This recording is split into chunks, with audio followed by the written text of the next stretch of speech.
The sun hadn't cleared the ridge when Coulter Vaughn heard the horses go nervous. He was halfway across the yard, boots still wet from creek water, rifle loose in one hand, the kind of morning where the air tasted like copper and coming snow. His foreman, Dutch Caraway, was already moving toward the main stable, hand on his sidearm, and that told Coulter everything he needed to know. Dutch didn't spook easy. "Someone's in the back barn," Dutch said without turning. His voice carried that flat certainty of a man who'd seen enough trouble to recognize its shape in the dark. Coulter nodded once and moved past him. No hurry in his stride, but no hesitation either. This was his land. 30,000 acres of it, running from the cottonwood breaks all the way to the limestone bluffs where the Yellowstone cut through. Men worked this ground because he paid better than anyone else in the territory, and they stayed because Coulter Vaughn didn't tolerate chaos. Order mattered. Structure, control. The back barn was older than the rest, built when this was still wild country, and a man counted himself lucky to keep his scalp.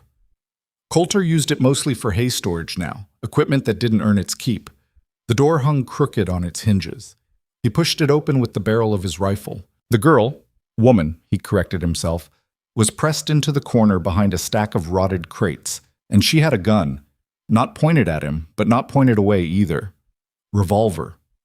Looked like a Colt, maybe .38. Her hands shook hard enough that he could see it from 10 feet away. She was young, maybe 25.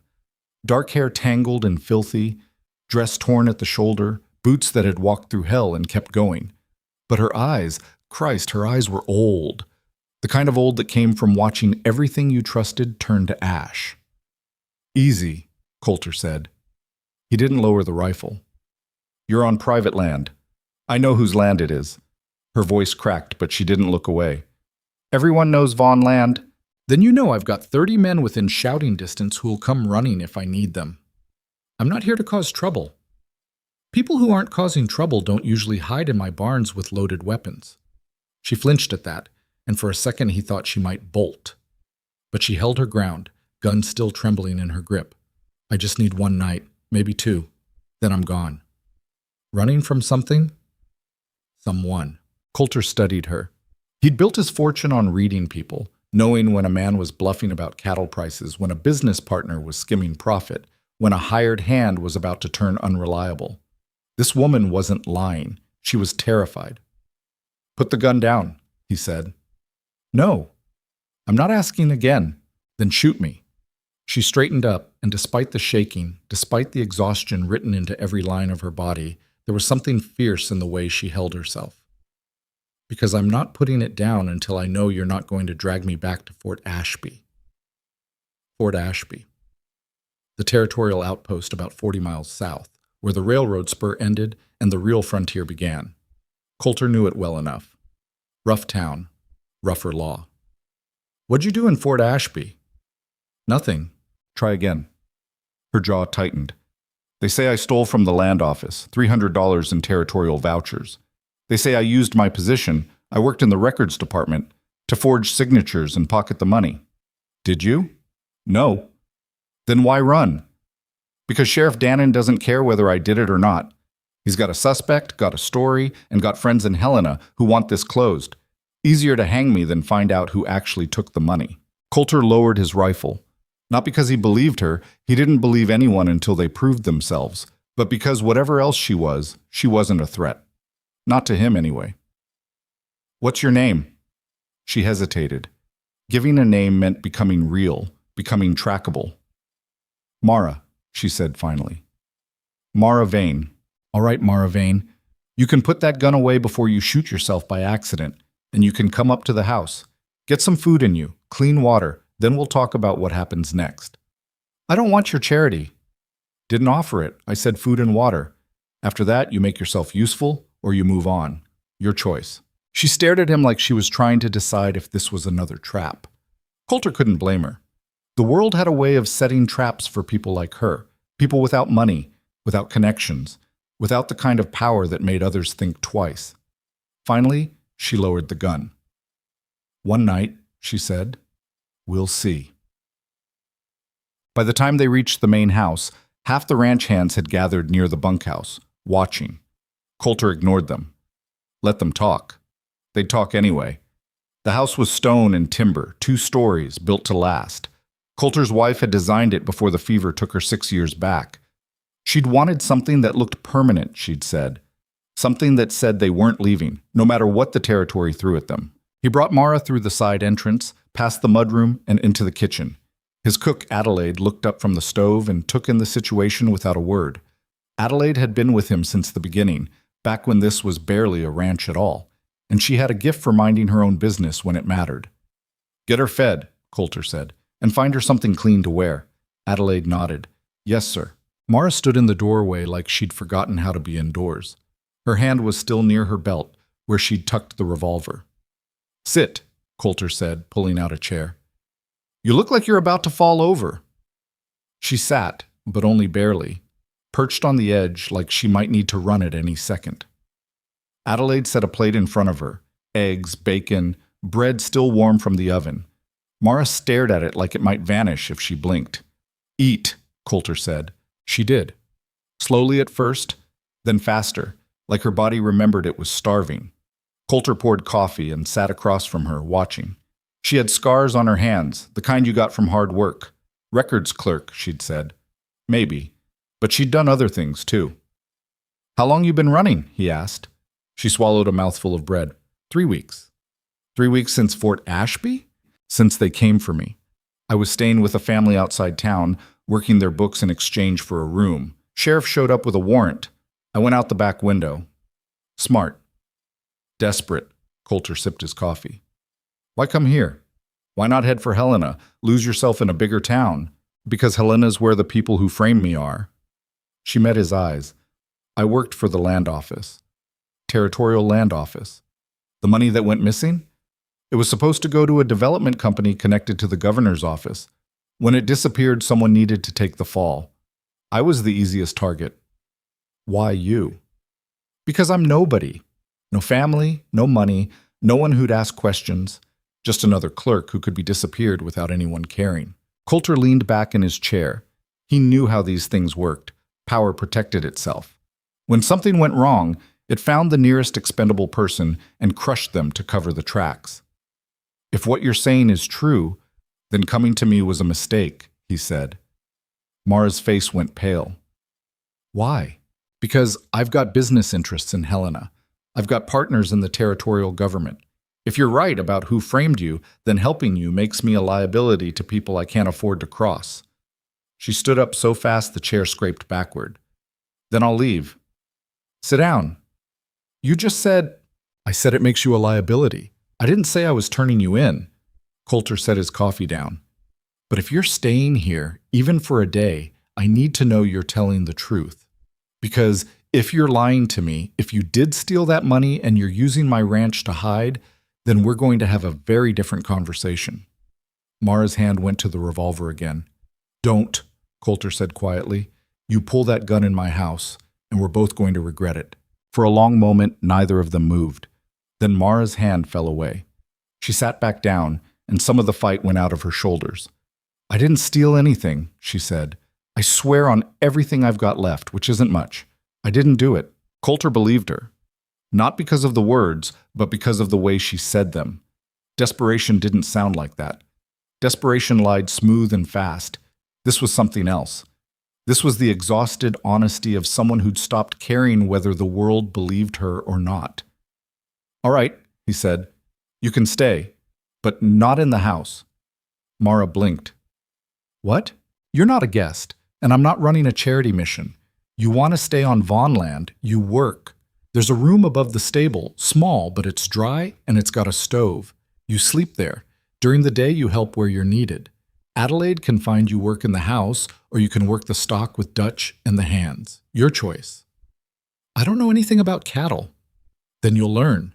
She stared at him like she was trying to figure out the trick, the angle. Why are you doing this? Because I don't like being told what to do, Coulter said. And because if what you're saying is true, then someone powerful decided your life didn't matter. I've got issues with that. It wasn't the whole truth. The whole truth was more complicated, tangled up in memories of his wife, and the way she'd fought against the assumptions people made about women in the territory. The way she'd insisted on being part of every business decision, every land deal, until the ranchers and bankers stopped treating her like decoration. Coulter had loved that about her, hated it sometimes too, when she pushed him harder than he wanted to be pushed. But he'd respected it. This woman, Mara, had that same edge, that same refusal to disappear quietly.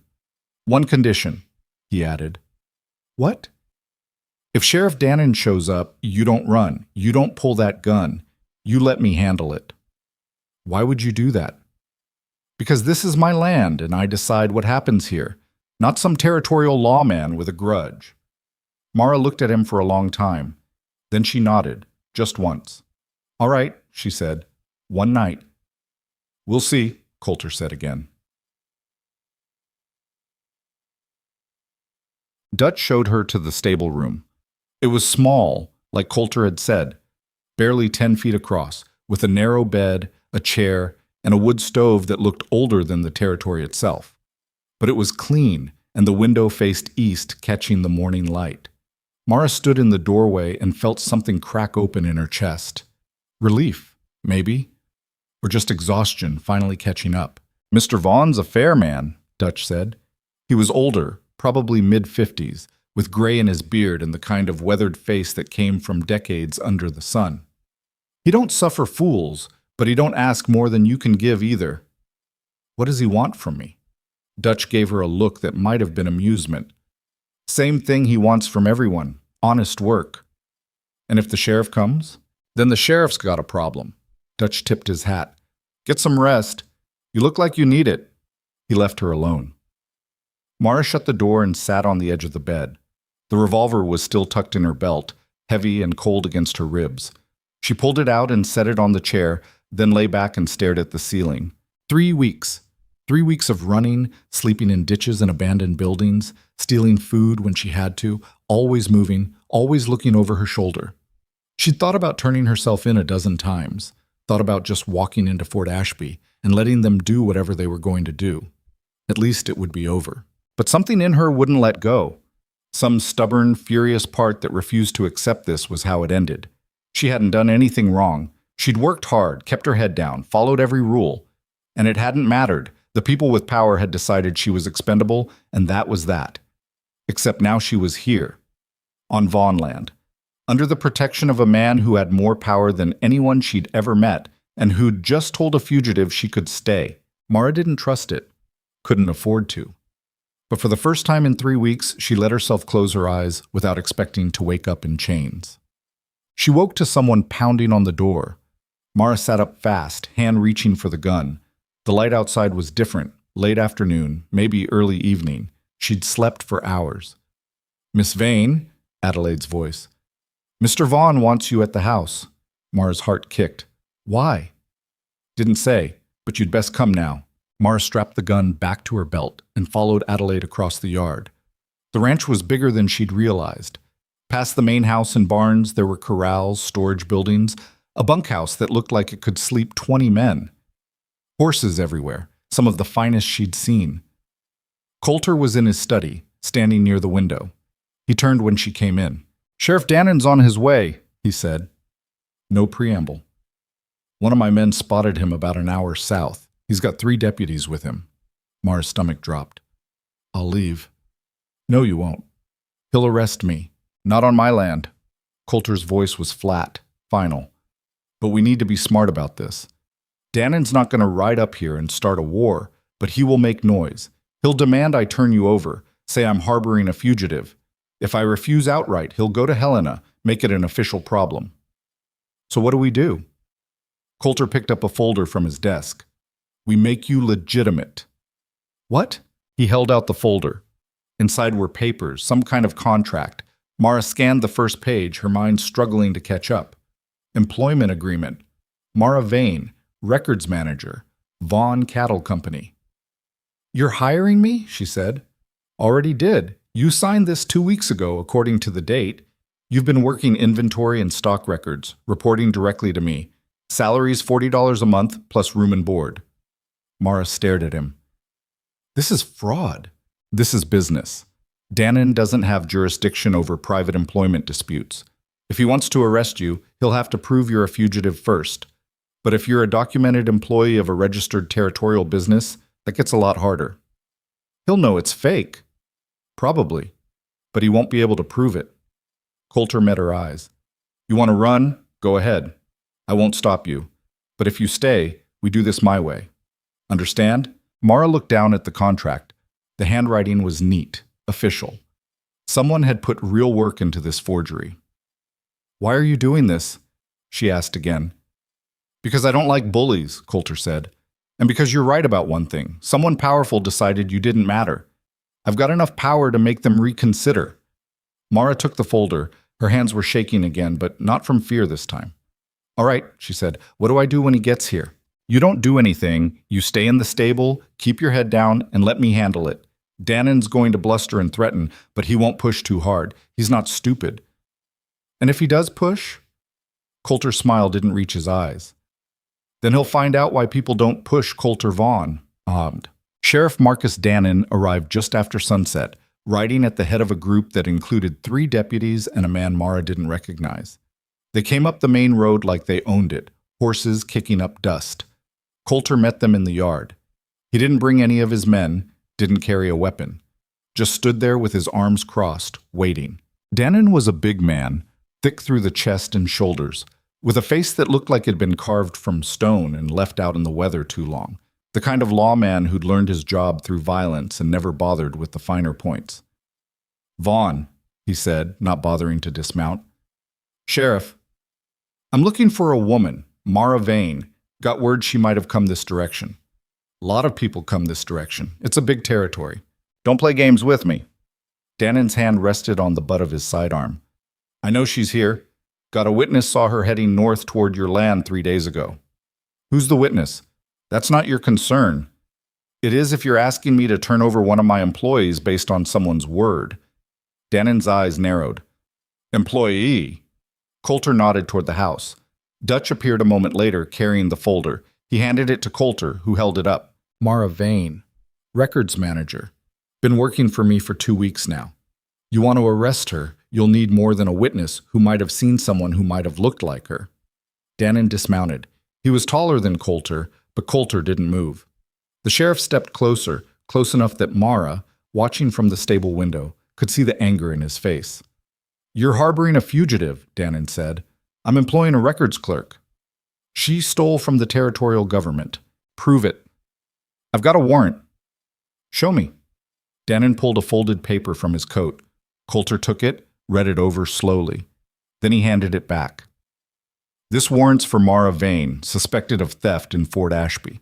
It doesn't say anything about Vaughn land, and it doesn't give you authority to search private property without cause. I've got cause. She's here, so you say. But I've got employment records that say she's been here longer than your warrant's been active, which means either your timeline's wrong or your witness is lying. Coulter's voice stayed level, but there was steel underneath. Either way, Sheriff, you're on my land making accusations you can't back up. I suggest you leave before this becomes an issue. Dannon's hand tightened on his gun. For a second, Mara thought he might actually draw, but then one of the deputies leaned in, whispered something, and Dannon's jaw worked like he was chewing leather. This isn't over, he said. Never thought it was.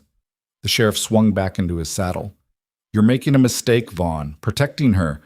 People in Helena aren't going to like this. People in Helena can take it up with me directly. Dannon stared at him for a long moment. Then he spurred his horse and rode out, his men following. Coulter stood in the yard until they were gone. Then he turned and walked back toward the house, his expression unreadable. Mara found him in the study an hour later. He was pouring whiskey, his movements precise and controlled. You shouldn't have done that, she said from the doorway. Done what? Stood up to him. Faked those papers. Put yourself between me and the law. Coulter handed her a glass. She took it, surprised. I didn't do it for you, he said. I did it because Dannon's a thug with a badge, and I don't take well to thugs telling me how to run my business. Still, you've made an enemy. Had plenty of those before you showed up. He sipped his whiskey. Dannon will go back to Fort Ashby, make noise, maybe send a complaint to Helena. But he won't come back here. Not unless he's got something stronger than a witness who saw someone who might have been you. And if he gets something stronger, then we'll deal with it. Coulter set his glass down. You're safe here, Mara. long as you want to be. She wanted to believe him, wanted to believe that this place, this man, could actually keep her safe from the machinery grinding toward her. But she'd learned the hard way that safety was temporary, that power shifted, that promises broke. "Why are you really doing this?" she asked. "And don't tell me it's because you don't like bullies." Coulter was quiet for a moment. Then he said, "My wife used to say that the measure of a man wasn't what he did when people were watching. It was what he did when no one would know the difference." He looked at her. "You came to my land asking for help. I could have turned you away, and no one would have blamed me. But I would have known, and that would have mattered." Mara felt something tighten in her throat. "Your wife sounds like she was smart." She was. Too smart for me most days. "What happened to her?" "Fever. 6 years ago. Started as a cough, turned into pneumonia. Doctor came from Helena, but by the time he got here..." Coulter's voice trailed off. "She died in that bedroom upstairs. Told me with her last breath that I'd better not turn into one of those bitter old ranchers who forgot what it meant to be decent." "I'm sorry." "Don't be. She lived more in 30 years than most people do in 80. I'm just trying to live up to what she expected." He finished his whiskey. "Get some rest. Tomorrow you start earning that salary I'm paying you." Mara smiled despite herself.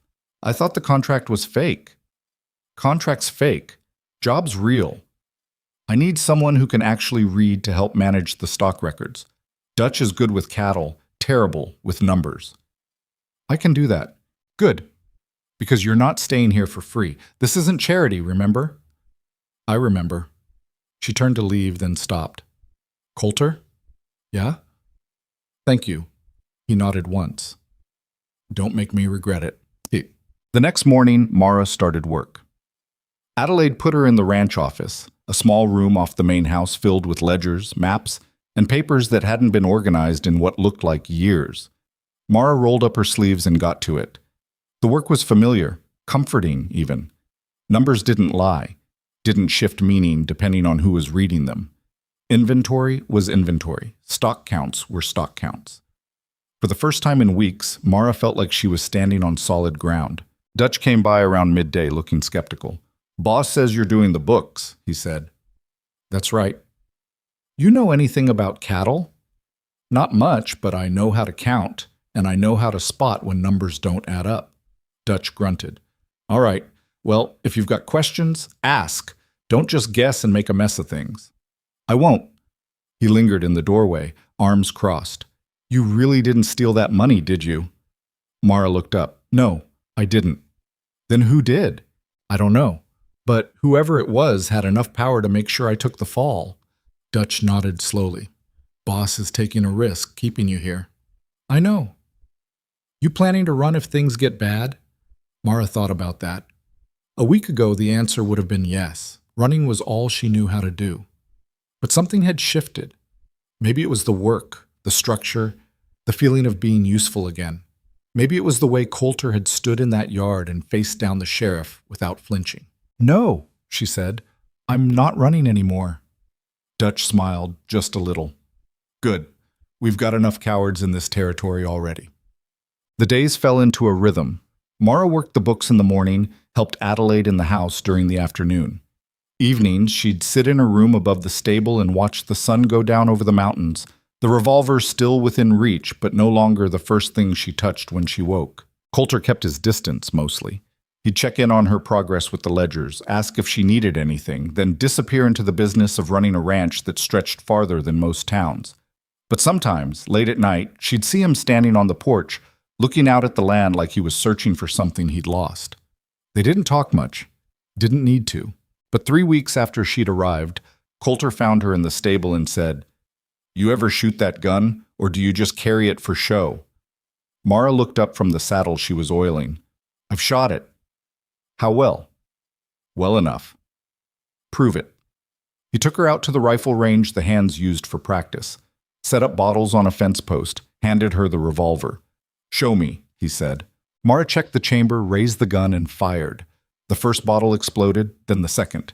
The third shot went wide. Coulter didn't say anything, just set up more bottles. They spent the next hour shooting. Coulter didn't teach so much as correct, adjusting her stance, her grip, the way she sighted down the barrel. He was patient but demanding, the kind of teacher who expected you to get it right because anything less was wasting both your time. By the end, Mara was hitting more than she missed.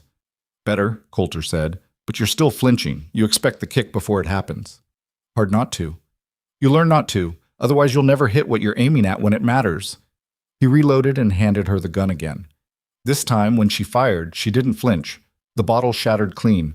Coulter nodded. Good. Now do it again. They kept at it until the light started to fade. When they finally walked back toward the house, Mara's arm ached and her ears were ringing, but she felt something she hadn't felt in a long time. Strong. Why are you teaching me this? She asked. Because you're living on frontier land, Coulter said. And out here, you'd better know how to protect yourself. I won't always be around. I can take care of myself. Maybe, but knowing how to shoot straight improves your odds. They walked in silence for a while. Then Mara said, What happens when Dannon comes back? He won't. You don't know that. I know he's smart enough not to push me without leverage, and right now he doesn't have any. But if he gets some? Coulter stopped walking, turned to face her. Then we'll deal with it, together. You're not alone in this anymore, Mara. Understand? She wanted to argue, wanted to say that she'd been alone her whole life, that trusting people only led to betrayal. But looking at him, at the hard lines of his face, the certainty in his eyes, she found herself nodding instead. All right, she said. Good. Now get cleaned up. Adelaide's making stew, and if we're late, Dutch will eat our share. Mara smiled despite herself. For the first time since Fort Ashby, she let herself imagine something beyond survival. Maybe, just maybe, she'd found a place where she could stop running. The weeks turned colder, and with the cold came whispers. Mara heard them when she walked through town with Adelaide to pick up supplies. Heard them in the way conversation stopped when she passed, in the sidelong glances from women outside the general store, in the way men tipped their hats but didn't quite meet her eyes. The fugitive living on Vaughan land, the woman the cattle baron was protecting. The story had spread like smoke, and with it came speculation that ranged from curious to ugly. Adelaide didn't seem to notice, or if she did, she didn't care. She moved through the mercantile with the confidence of someone who'd spent decades not giving a damn what people thought, loading flour and sugar and coffee into the wagon while Mara stood near the door trying to become invisible. You Mara Vane? The voice came from behind her. Mara turned to find a woman about her age, blonde and pretty in that carefully maintained way that spoke of money and leisure. Her dress was new, probably ordered from a catalog out of San Francisco, and she wore it like armor. I am, Mara said carefully. Catherine Brennan. The woman didn't offer her hand. My husband owns the ranch adjacent to Vaughn's, the Double B. Mara had heard the name. Brennan was one of Coulter's competitors, though from what Dutch had mentioned, the competition was mostly one-sided. Brennan wanted to be Coulter's equal, but didn't have the land or the capital to back it up. Nice to meet you, Mara said, though it clearly wasn't. Catherine's smile was sharp. I hear you're working for Mr. Vaughan now, keeping his books. That's right. Funny. I heard you were running from the law just a month ago. Amazing how quickly circumstances can change when you've got the right kind of protection. Mara felt her face heat, but she kept her voice level. I'm doing honest work for honest pay. If you've got a problem with that, take it up with Mr. Vaughan. Oh, I'm sure he's very satisfied with your work. Catherine's tone made it clear what she was implying. Though I do wonder what his wife would think if she were still alive, having a woman like you living on the property. The anger came fast and hot, but Mara forced it down. Getting into a fight in the middle of the mercantile wouldn't help anyone, least of all Coulter. I sleep in the stable, Mara said quietly. I work in the office, and whatever else you're thinking, you're wrong. Am I? Catherine leaned in closer, her perfume cloying. Men like Coulter Vaughan don't help women out of the goodness of their hearts. There's always a price. You'll figure that out soon enough. Adelaide's hand landed on Mara's shoulder before she could respond. Mrs. Brennan, Adelaide said, her voice pleasant but cold as river ice. Always a pleasure. But we've got a long ride back and the weather's turning. I'm sure you understand. Catherine's smile didn't waver. Of course. Good day, Adelaide. Miss Vane. She swept out of the store like she'd won something. Mara's hands were shaking. Adelaide squeezed her shoulder once, then let go. Don't pay her any mind, Adelaide said. Catherine Brennan's been jealous of anything to do with Vaughan land since her husband lost a contract bid to Mr. Coulter 3 years back. She'd say anything to make herself feel bigger. She thinks I'm sleeping with him. She thinks every woman within 10 miles is sleeping with him. Coulter's rich, he's unmarried, and he doesn't play their social games. That makes him dangerous in their eyes. Adelaide loaded the last sack of flour into the wagon. What matters is what's true. And the truth is, you're working hard and earning your keep. The rest is just noise. Mara wanted to believe that. But as they rode back to the ranch, she couldn't shake the feeling that Catherine Brennan's words carried more weight than noise. In a place like this, reputation was currency, and hers was bankrupt. By the time they reached Vaughan land, the sky had gone gray and heavy with the promise of snow. Mara helped Adelaide unload the wagon, then headed back to the office. She had 3 weeks of stock records to reconcile, and the work was the only thing that quieted the voice in her head telling her she didn't belong here. She was elbow deep in ledgers when Coulter walked in. "We need to talk," he said. Mara looked up. His expression was unreadable, but there was tension in the way he stood. "About what?" "Brennan's been spreading stories. Says I'm keeping you here for reasons that have nothing to do with bookkeeping."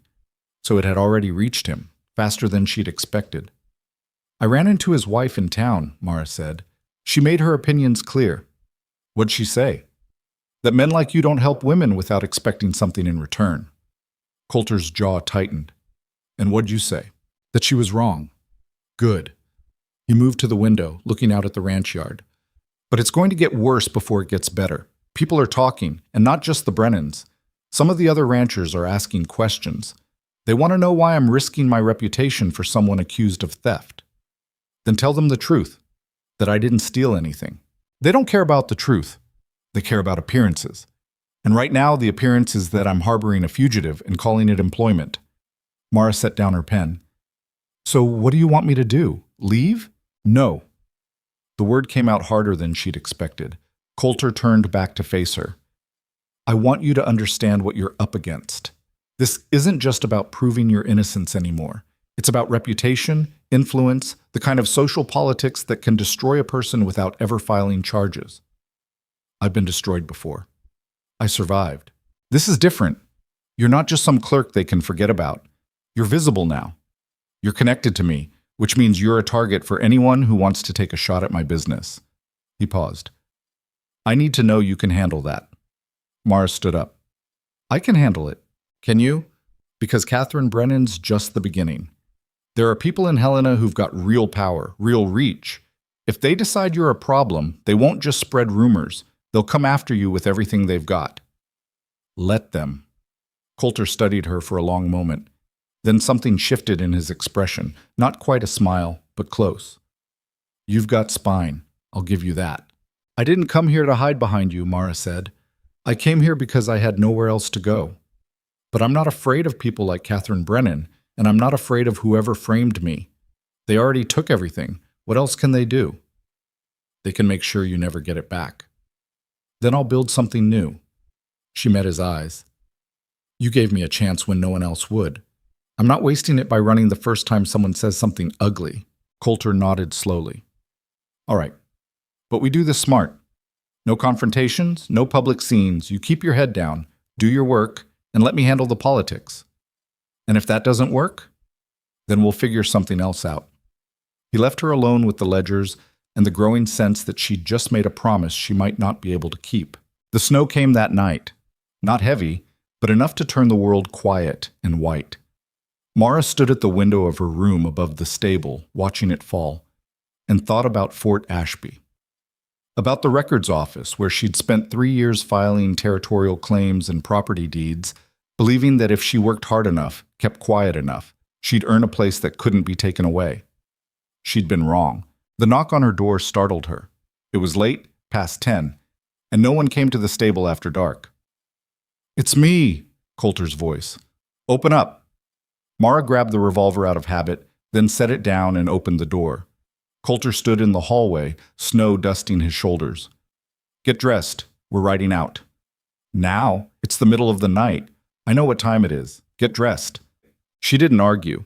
5 minutes later, she was following him down to the main stable, where Dutch was already saddling horses. What's going on? Mara asked. Brennan's moving cattle onto my land, Coulter said. East pasture near the creek. He's been doing it for weeks, testing to see if I'd notice. Why now? Because he thinks I'm distracted. Coulter swung into the saddle. He's wrong. They rode out into the snow, Dutch leading the way. The land stretched dark and endless, broken only by the shapes of hills and the occasional stand of trees. Mara's horse picked its way carefully through the drifts, and she focused on keeping her balance, on not thinking about how far they were from the house. The east pasture was a wide valley bordered by the creek on one side and a line of cottonwoods on the other. Even in the dark, Mara could see the cattle, maybe 30 head, bearing the Double B brand. There, Dutch said, pointing. Coulter didn't say anything, just rode down into the valley, Mara and Dutch following. The cattle scattered as they approached. Near the creek, 2 men stood next to their horses, clearly not expecting company. Vaughn, one of them said.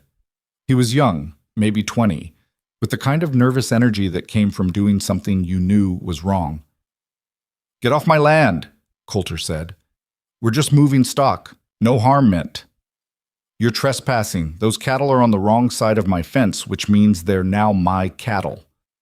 The second man stepped forward, older, harder. Mr. Brennan's not going to like that. Mr. Brennan should have thought about that before he started grazing on property he doesn't own. Coulter's voice stayed level, but there was iron underneath. You've got 2 choices. Turn those cattle around and drive them back to Double B land, or leave them here and explain to Brennan why you came home 30 head short. The younger man looked like he wanted to argue. The older one grabbed his arm. We'll move them, the older man said. Smart. Coulter watched as they mounted up and started herding the cattle back toward the fence line. Then he turned to Mara. This is what I meant about appearances. Brennan's testing me because he thinks taking you in made me weak. Now he knows different. You'd really have kept his cattle? Every last one. This is my land. I don't give ground. They rode back in silence. By the time they reached the ranch, the snow had stopped and the sky was starting to lighten. Mara's hands were numb, her legs aching from hours in the saddle, but something had shifted. She'd seen Coulter handle a threat without raising his voice, without drawing a weapon, just presence and certainty. Get some sleep, he told her as they unsaddled the horses. You've got work in a few hours. So do you. I'll sleep when I'm dead. Mara smiled despite herself. Your wife must have had her hands full with you. Coulter paused, then said, She used to say I worked too hard because I was afraid of being still. Thought if I stopped moving, I'd have to actually feel things. Was she right? Usually. He finished with his horse and straightened. She was right about most things. Took me too long to figure that out. You miss her. Every day. But missing someone doesn't mean you stop living. Emily wouldn't have wanted that. He looked at Mara. She would have liked you, I think. She had no patience for people who gave up easy. I don't know if I'm brave or just stubborn. Out here, it's the same thing. Mara went back to her room and collapsed onto the bed fully clothed. She slept hard and woke to Adelaide pounding on the door, telling her she was late for breakfast. The days got colder. Mara settled into the rhythm of ranch life, mornings in the office, afternoons helping wherever she was needed. She learned to read weather in the way the horses acted, learned which hands were reliable and which needed watching, learned the difference between Dutch's quiet approval and his disappointment. She also learned to shoot. Coulter took her out to the range 3 times a week, and each time she got better, faster, more confident. The revolver stopped feeling like dead weight and started feeling like an extension of her hand. You're a natural, Dutch said one afternoon, watching her put 6 rounds through a target at 30 yards. I'm motivated. That helps. He handed her more ammunition. But you've got good instincts. Don't overthink it. I overthink everything. I noticed. Dutch smiled. But when you shoot, you quiet down. Stop thinking and just do. That's a gift. Mara reloaded and fired again. The target shredded. Better, Coulter said from behind her. She hadn't heard him approach. But you're still dropping your shoulder on the draw. Slows you down. He showed her the adjustment. Small, barely noticeable, but it made the difference. By the end of the session, she was drawing and firing in one smooth motion. Good, Coulter said. Now you just need to practice until you can do it without thinking. How long does that take? Depends. Some people never get there. Others are born with it. Which were you? Had to learn. Took me 2 years before I stopped hesitating. He holstered his own gun. But once you've got it, you've got it. Muscle memory doesn't forget. They walked back toward the house. The sun was setting, painting the snow gold and pink. Can I ask you something? Mara said. Go ahead. Why are you really doing this? Teaching me to shoot, standing up to Brennan, risking your reputation. You said it wasn't charity, but it feels like more than just business. Coulter was quiet for a while. Then he said, when Emily died, I told myself I was done. Done caring about anything except the ranch. Done letting people in. Easier that way. No risk, no loss. He stopped walking. But that's not living. That's just surviving. And I got tired of surviving. So I'm what? Your redemption project? No. You're someone who reminded me that there's more to life than protecting what you've already got. Sometimes you've got to take a risk on something new. Mara didn't know what to say to that, so she just nodded and they walked the rest of the way in comfortable silence. That night, she was working late in the office when she heard raised voices from the main house. She went to the window and saw a man she didn't recognize arguing with Coulter on the porch. The man was well-dressed, city clothes, with the kind of soft hands that had never worked a day outdoors. The conversation ended badly. The man stormed off toward a waiting carriage, and Coulter stood watching him go, his expression dark. Mara found him in his study an hour later, glass of whiskey in hand. Who was that? She asked. Daniel Parsons, lawyer out of Helena, works for the Territorial Land Office. Mara's stomach dropped. What did he want? He wanted me to confirm your employment status. Said there were questions about the legitimacy of your hiring, whether the documents I showed Sheriff Dannon were authentic. What did you tell him? I told him to get off my property before I threw him off. Coulter drained his glass. But he's not done. He's going to dig, and if he digs deep enough, he'll find out those papers were backdated. Then I should leave. We've been through this. You're not leaving. Coulter, I'm not worth this. I'm not worth you losing everything. He stood up, and the look in his eyes stopped her cold. You think this is about you? This is about them. About people like Parsons and Dannon and whoever's pulling their strings. They think they can tell me what to do because they've got the law on their side. Well, I've got something they don't. What? Land, money, influence. And the stubborn refusal to back down. He moved closer. I've spent 20 years building this ranch, and I didn't do it by letting bullies push me around. You want to help? Then stop apologizing for existing and start fighting back. I don't know how. Then learn. Because running won't save you. Hiding won't save you. The only thing that's going to save you is standing your ground and making them prove you're guilty, and they can't do that because you're not. Mara felt something crack open in her chest. Not hope. She'd given up on hope weeks ago, but something close. Determination, maybe, or just anger finally finding direction. All right, she said. What do we do? We go to Fort Ashby. What? You heard me. We ride down there, find whoever actually stole that money, and we make them confess. That's insane. They'll arrest me the second I set foot in town. Not if you're with me, and not if we do this right. Coulter pulled out a map. The land office keeps records of every transaction. If someone embezzled $300, there's a paper trail. We just need to find it. You think they'll let us walk in and look at their files? No, but I know someone who works there. Elias Mercer. He's a stable worker, does odd jobs around the building. If anyone knows what really happened, it's him. Why would he tell us? Because Elias is a coward who'll do anything to avoid trouble. And when trouble shows up with money and questions, cowards talk. Mara studied the map. Fort Ashby was 40 miles south through rough country. And even if they made it there, even if they found Elias, there was no guarantee he'd tell them anything useful. But staying here, waiting for Parsons and the Helena lawyers to close in, that was a guaranteed loss. When do we leave? She asked. Tomorrow, early. We'll take Dutch with us, and 2 of the hands I trust. If things go bad, I want backup. And if they don't go bad? Then we get your name cleared and you can stop sleeping in my stable. Mara almost smiled.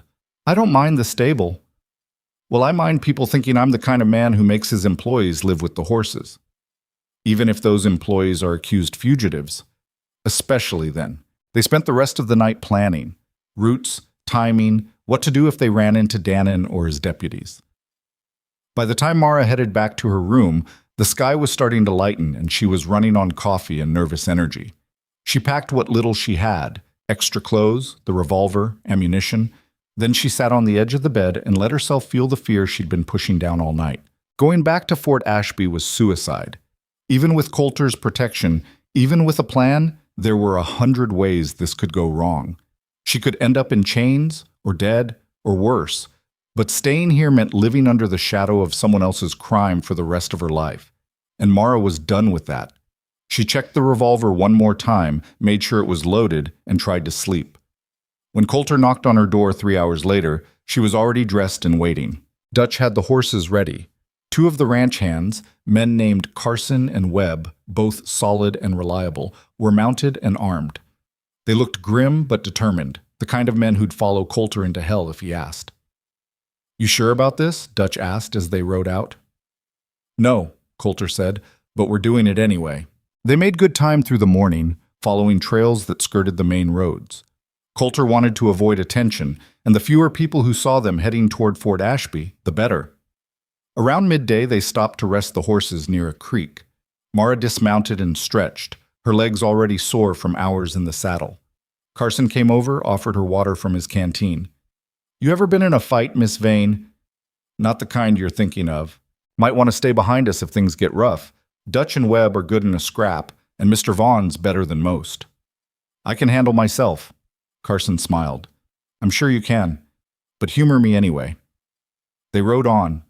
The land changed as they moved south, less open range, more settlements and farms, signs of civilization creeping in at the edges. By late afternoon, they could see Fort Ashby in the distance. It looked smaller than Mara remembered. The town had grown up around the railroad spur, a collection of wood buildings and dirt streets that turned to mud when it rained. The land office was near the center, a 2-story brick structure that had been built to last. "We'll camp outside town," Coulter said. "Go in at first light when people are still waking up. Less chance of running into Dannon." They found a spot in a stand of trees about a mile out. Dutch and the hands set up a cold camp. No fire, nothing that would draw attention. Mara sat with her back against a tree and watched the sun go down over the town that had destroyed her life. "You all right?" Coulter asked, sitting down next to her. "I don't know. Ask me tomorrow." "Fair enough." He was quiet for a moment. "You don't have to come with us into town. You can wait here with the horses." "I'm coming." "Mara, I'm coming," she said again. "This is my fight. I'm not sitting it out." Coulter nodded. "Then stay close and follow my lead. If things go sideways, you run. Understand?" "I'm not running anymore." "That's not bravery. It's stupidity. There's a difference." "You'd run? If it meant living to fight another day?" "Absolutely." He looked at her. "Dying doesn't make you a hero. It just makes you dead." Mara wanted to argue, but she was too tired. Instead, she leaned her head back against the tree and closed her eyes. She didn't sleep. None of them did. They sat in the darkness, waiting for dawn, each lost in their own thoughts. When the first light touched the horizon, Coulter stood and checked his guns. "Time to go," he said. They rode into Fort Ashby as the town was waking up. A few early risers gave them curious looks, but no one stopped them. The land office wouldn't open for another hour, which gave them time to find Elias. According to Coulter's information, Elias lived in a boarding house on the north edge of town. They found it easily, a sagging 2-story building that looked like it was held together by habit and prayer. Coulter dismounted and knocked on the door. A woman answered, middle-aged and tired-looking. "Help you?" "Looking for Elias Mercer. He here?" "Room 6, upstairs." She looked past Coulter at the armed men behind him. "He in trouble?" "Not yet." They climbed the narrow stairs and found room 6. Coulter knocked once, then pushed the door open. Elias Mercer was a thin man in his 30s with the kind of face that looked guilty even when he wasn't. He was sitting on the edge of his bed, pulling on his boots, and he went pale when he saw Coulter. "Mr. Vaughn," he stammered. What are you—" "We need to talk, Elias, about Mara Vane." Elias's eyes went to Mara, and whatever color was left in his face drained away. I don't know anything, he said quickly. I just work in the stables. I don't have anything to do with... You're lying. Coulter stepped into the room and suddenly it felt a lot smaller. You worked in that building for 5 years. You know everything that happens there, so let's try this again. What really happened to that money? I can't. They'll... Elias looked like he might pass out. Mara moved forward. Elias, it's me. You remember me, don't you? We used to talk in the mornings when I came in early. I remember. His voice was barely a whisper. Then you know I didn't steal anything. You know I worked harder than anyone in that office. So why didn't you speak up when they accused me? Because they would have come after me too. Who? Elias shook his head. Coulter pulled out a roll of bills. $500 says you tell us everything you know, right now. Elias stared at the money like it was a snake. You don't understand. These people, they're connected. They've got friends in Helena, in the territorial government. If I talk, I'm as good as dead. And if you don't talk, Coulter said quietly, you're going to wish you were dead, because I'm not leaving this room until you tell me the truth. The standoff lasted maybe 10 seconds. Then Elias broke. It was Nathan Grisham, he said, the deputy clerk. He took the money, but he had help. Protection. His cousin's married to someone in the governor's office. When the theft was discovered, they needed someone to blame. Mara was perfect. No family, no connections, no one who'd fight for her. Mara felt like she'd been punched. Nathan Grisham. She'd worked with him for 3 years, had trusted him, had considered him a friend. How do you know this? Coulter asked. I heard him talking, late one night, in the stable. He was drunk, bragging to his cousin about how easy it was, how no one would ever look twice at a woman like Mara. And you said nothing. I told you I couldn't. They would have destroyed me. Coulter's expression was cold. You destroyed her instead. I'm sorry, Elias said, and he actually sounded like he meant it. I'm sorry, Mara. I should have spoken up. I know that, but I was scared. Mara looked at him, this small, frightened man who'd chosen his own safety over hers, and felt something harden in her chest. You're going to make this right, she said. How? You're going to testify. You're going to tell the sheriff, the land office, anyone who'll listen, exactly what you just told us. They'll kill me. Maybe. But if you don't, I will. She meant it. Elias could see that she meant it. All right, he said finally. All right, I'll talk. Coulter kept Elias talking for another 20 minutes, extracting every detail the man could remember. Names, dates, conversations overheard in hallways and stables. By the time they were done, Elias looked like he'd aged 10 years. But Mara had what she needed. Not just a confession, but a map of exactly how the corruption worked, who was involved, and where the money had really gone. Get dressed, Coulter told Elias. You're coming with us. Where? To see Sheriff Dannon. Elias's face went white again. He won't believe me. He's part of this. Maybe. But he's also a politician, and politicians care about one thing more than loyalty: survival. If we can convince him that protecting Nathan Grisham is going to cost him more than it's worth, he'll turn. And if he doesn't, then we go over his head, all the way to Helena if we have to. Coulter grabbed Elias by the arm and pulled him to his feet. Either way, you're talking. The only question is whether you do it voluntarily or in chains. They walked Elias downstairs and out to the horses. The boarding house owner watched from the doorway, her expression somewhere between curious and alarmed, but she didn't say anything. Small towns learned early not to ask questions when armed men showed up. Dutch helped Elias onto a horse. The man looked like he might throw up, but he stayed mounted. Sheriff's office is 2 blocks over, Carson said. We going straight there? Coulter looked at Mara. Your call. She'd been silent since Elias's confession, processing the weight of it. Nathan Grisham, a man she'd worked beside for 3 years, who'd smiled at her in the mornings and asked about her day. He'd stolen the money, framed her, and walked away clean while she ran for her life through the Montana wilderness. The anger was there, hot and ready, but underneath it was something colder: calculation. She'd learned from Coulter that emotion was fine, but action required strategy. We go to the land office first, she said. We get Nathan in a room, confront him with what Elias knows. If he denies it, we take both of them to Dannon, but I want to see his face when he realizes he's caught. Coulter nodded. All right, But we do this clean. No violence unless someone starts it. Understood? Understood. They rode toward the center of town. Fort Ashby was waking up properly now, shopkeepers opening their doors, freight wagons rolling down the main street, the smell of bread and coffee drifting from the hotel restaurant. A few people stopped to stare at their group, and Mara saw recognition flicker across some faces. News of her supposed crime had spread wide. The land office was exactly as she remembered. 2 stories of brick and mortar, built solid to house the territorial records that governed who owned what from here to the Canadian border.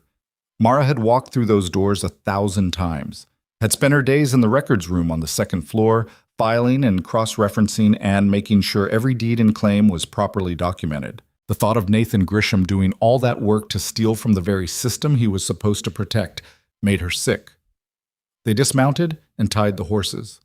Coulter posted Webb outside to watch the street. "Anyone comes asking questions? You don't know anything," Coulter told him. "We're just here on business." "Yes, sir." Inside, the main floor was quiet. A clerk Mara didn't recognize sat at the front desk, sorting through mail.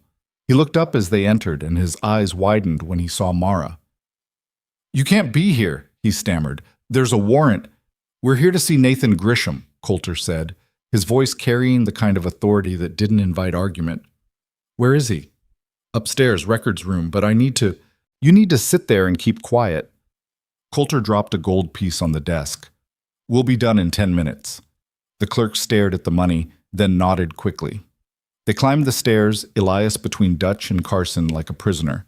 Mara's heart was pounding, but her hands were steady. She'd practiced this moment 100 times in her head during the weeks at the ranch. What she'd say, how she'd say it, but now that it was real, the words felt insufficient. The records room looked exactly the same. Rows of filing cabinets, tall windows letting in morning light, the smell of paper and ink and old leather. And there, at the main desk, was Nathan Grisham. He was younger than Mara, maybe 28, with neat hair and clean hands and the kind of earnest expression that made people trust him. He looked up when they entered, and for a split second Mara saw genuine surprise, then recognition, then fear. "Mara," he said, standing up so fast his chair toppled backward. "What are you? You shouldn't be here." "Sit down, Nathan," Coulter said. "Who are you?" "Coulter Vaughn. I own the ranch where Mara's been working, and we need to have a conversation about $300 that went missing from this office." Nathan's face went through several expressions: confusion, denial, calculation, before settling on something that might have been indignation. "I don't know what you're talking about. The theft was investigated. Mara was responsible. There's a warrant.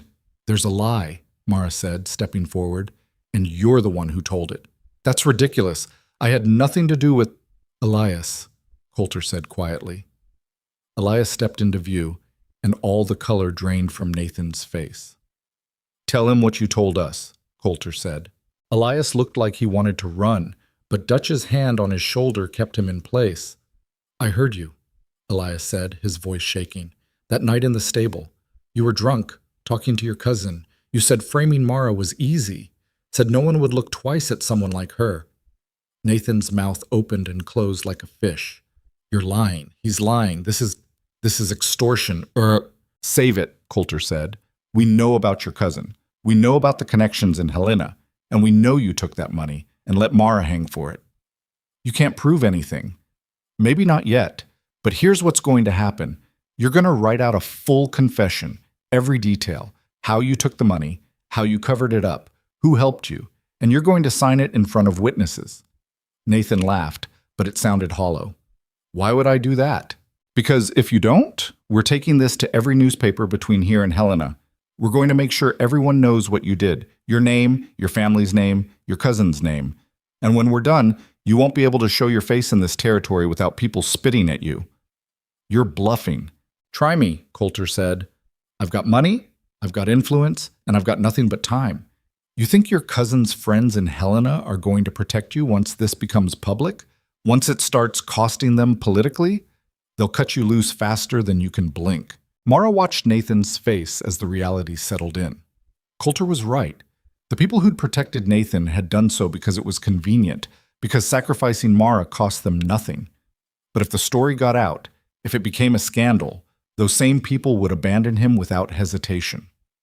I could have you arrested right now, Nathan said, but there was no conviction in it. You could try, Coulter said, but we've got 4 armed men, a witness, and a very clear idea of how this ends. So let's skip the threats and get to the part where you do the smart thing. For a long moment, nobody moved. Mara could hear her own heartbeat, could feel the weight of the revolver against her hip. She wondered if Nathan knew she was armed, if he could see the change in her from the quiet clerk who'd worked beside him to whatever she'd become in the weeks since Fort Ashby. How do I know you'll keep your word? Nathan asked finally. How do I know you won't take the confession and ruin me anyway? You don't, Coulter said. But you know for sure what happens if you don't cooperate. At least this way you've got a chance. Nathan sat down slowly. His hands were shaking as he pulled out a piece of paper and uncapped his pen. What do you want me to write? The truth, Mara said. Start with when you decided to steal the money. He looked at her, and for the first time she saw something that might have been shame. I didn't plan it. The opportunity was there. $300 in territorial vouchers sitting in the processing drawer. Easy to redirect, easy to cover up. I thought I'd pay it back before anyone noticed. But you didn't. No, I used it to pay debts. Gambling debts, mostly. And by the time the audit came around, I was broke again. He started writing. My cousin said I needed to protect myself. Said if the theft was discovered, they'd look at everyone. But if we gave them a suspect, someone without connections, someone expendable, Mara finished. Yes. Nathan's pen scratched across the paper. I'm sorry. I know that doesn't help, but I am. You were always decent to me. You didn't deserve this. No, I didn't. He kept writing. Mara watched over his shoulder, making sure he included everything. The theft, the framing, the names of everyone involved. When he was done, the confession was 3 pages long and signed with a shaking hand. Coulter read it over, then folded it carefully and put it in his coat. All right. Now we go see the sheriff. He won't do anything, Nathan said. Dannon's been paid off. He knows the whole story. Then he's got a choice to make. Protect you and risk everything coming out, or cut his losses and arrest you instead of Mara. You're giving him too much credit. Maybe, but I've found that most men, when faced with a choice between right and wrong, will pick whichever one keeps them out of trouble. They walked Nathan out of the land office, Elias trailing behind like a ghost. The clerk at the front desk watched them go, but didn't say anything. Outside, Webb had been joined by a small crowd of curious onlookers. News traveled fast in a town this size. Everyone stay calm, Coulter said, loud enough for the crowd to hear. We're just heading to the sheriff's office. No trouble here. They walked down the street in a tight group. Coulter and Mara in front, Nathan between Dutch and Carson, Elias bringing up the rear. People whispered and pointed, but no one tried to stop them. The sheriff's office was a low building near the edge of town, with bars on the windows and a faded sign out front. Mara had walked past it 1,000 times and never once thought she'd be entering as anything but a law-abiding citizen. Coulter pushed open the door without knocking. Sheriff Dannon was at his desk, going through paperwork. He looked up and froze when he saw Mara. What the hell is this? This is the end of your little arrangement, Coulter said. He pulled out the confession and dropped it on Dannon's desk. Nathan Grisham just admitted to stealing the money Mara was accused of taking. He also admitted to framing her with help from his cousin and several people in Helena. It's all there, signed and witnessed. Dannon picked up the confession like it might explode. His face went through the same progression Nathan's had: surprise, calculation, anger. This doesn't mean anything, he said finally. A forced confession isn't admissible. It wasn't forced. Nathan wrote it voluntarily in front of multiple witnesses. And if you don't believe him, we've got Elias Mercer here, who overheard the whole thing being planned. Dannon looked at Elias, who nodded miserably. Even if this is true, Dannon said, I can't just drop the charges against her. There's procedure, paperwork. Then start the paperwork, Coulter said. Because if you don't, I'm taking this confession to every newspaper in the territory. And when the story gets out, when people find out you arrested an innocent woman to protect a thief with political connections, your career is over. You're threatening me. I'm giving you a choice.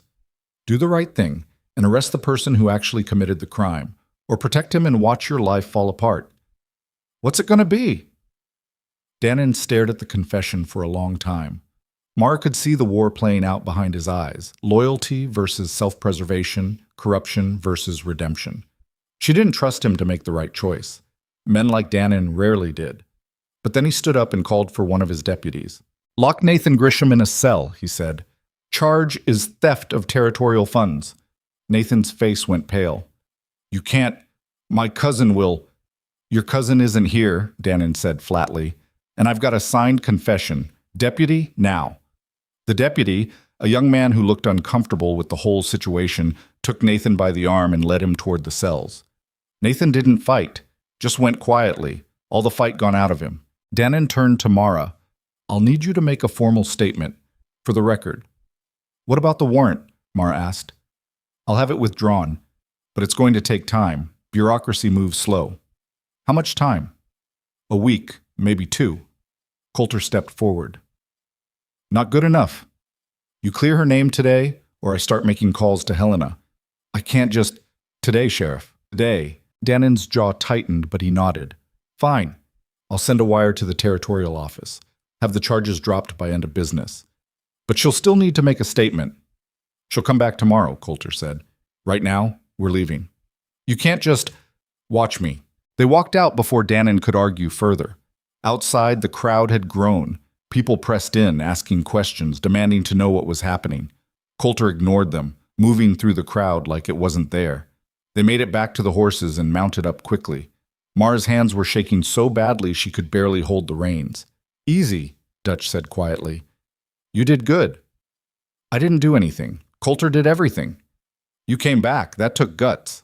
They rode out of Fort Ashby at a steady pace, not quite running, but not lingering either. Mara kept expecting someone to come after them, Dannon changing his mind, Nathan's cousin showing up with hired guns, something, but nobody followed. By midday, they were back in open country. Coulter called a halt near a creek to rest the horses and eat. Mara dismounted and walked to the water's edge. Her legs felt unsteady, like the ground might give out any second. She knelt and splashed cold water on her face, trying to process what had just happened. She was free, or would be once Dannon made good on his promise. The charges would be dropped, the warrant withdrawn. She could go anywhere, do anything. She didn't have to hide anymore. The thought should have brought relief. Instead, it just felt strange. Empty, almost. Coulter came and sat beside her. "You all right?" "I don't know. I spent 3 weeks running from this, and now it's just over. Doesn't feel real." "Give it time. These things take a while to settle in. What if Dannon doesn't follow through? What if he tears up that confession and arrests me anyway?" "He won't. He's too smart for that. He knows if he goes back on his word, I'll bury him." Coulter picked up a stone and tossed it into the creek. "You're safe now, Mara. Actually safe." She wanted to believe him, wanted to let go of the constant vigilance that had kept her alive but exhausted her to the bone. "What happens now?" she asked. "Now we go back to the ranch. You finish getting those books in order, I pay you the salary I've been promising, and we figure out what comes next." "What if I don't know what comes next?" "Then you take your time figuring it out. No rush." They sat in silence for a while, listening to the creek and the wind through the grass. Carson and Webb were tending the horses. Dutch was keeping an eye on Elias, who sat apart from the group looking like he'd rather be anywhere else. "What are you going to do with him?" Mara asked, nodding toward Elias. "Let him go. He did what we needed. No point in keeping him. He let me take the fall for something he knew I didn't do." "I know. But he also just risked his life to set it right. That counts for something." "Does it?" Coulter looked at her. "You want justice or revenge?" "I don't know. Maybe both." "Well, you got justice. Nathan's in a cell, your name's being cleared. Revenge would mean going after everyone who stayed silent, everyone who didn't help you. But that's a long road with no end. You walk it, you'll spend the rest of your life angry." "I am angry. I know. And you've got every right to be. But don't let it eat you alive. That's what people like Nathan want. They want you broken and bitter, so they can point at you and say, 'See? We were right about her all along.'" Mara pulled up a handful of grass and let it fall through her fingers. "Your wife really was smart." "Yeah, she'd tell me the same thing whenever I got worked up about something. Said anger was useful, but only if you knew when to let it go." "Did you?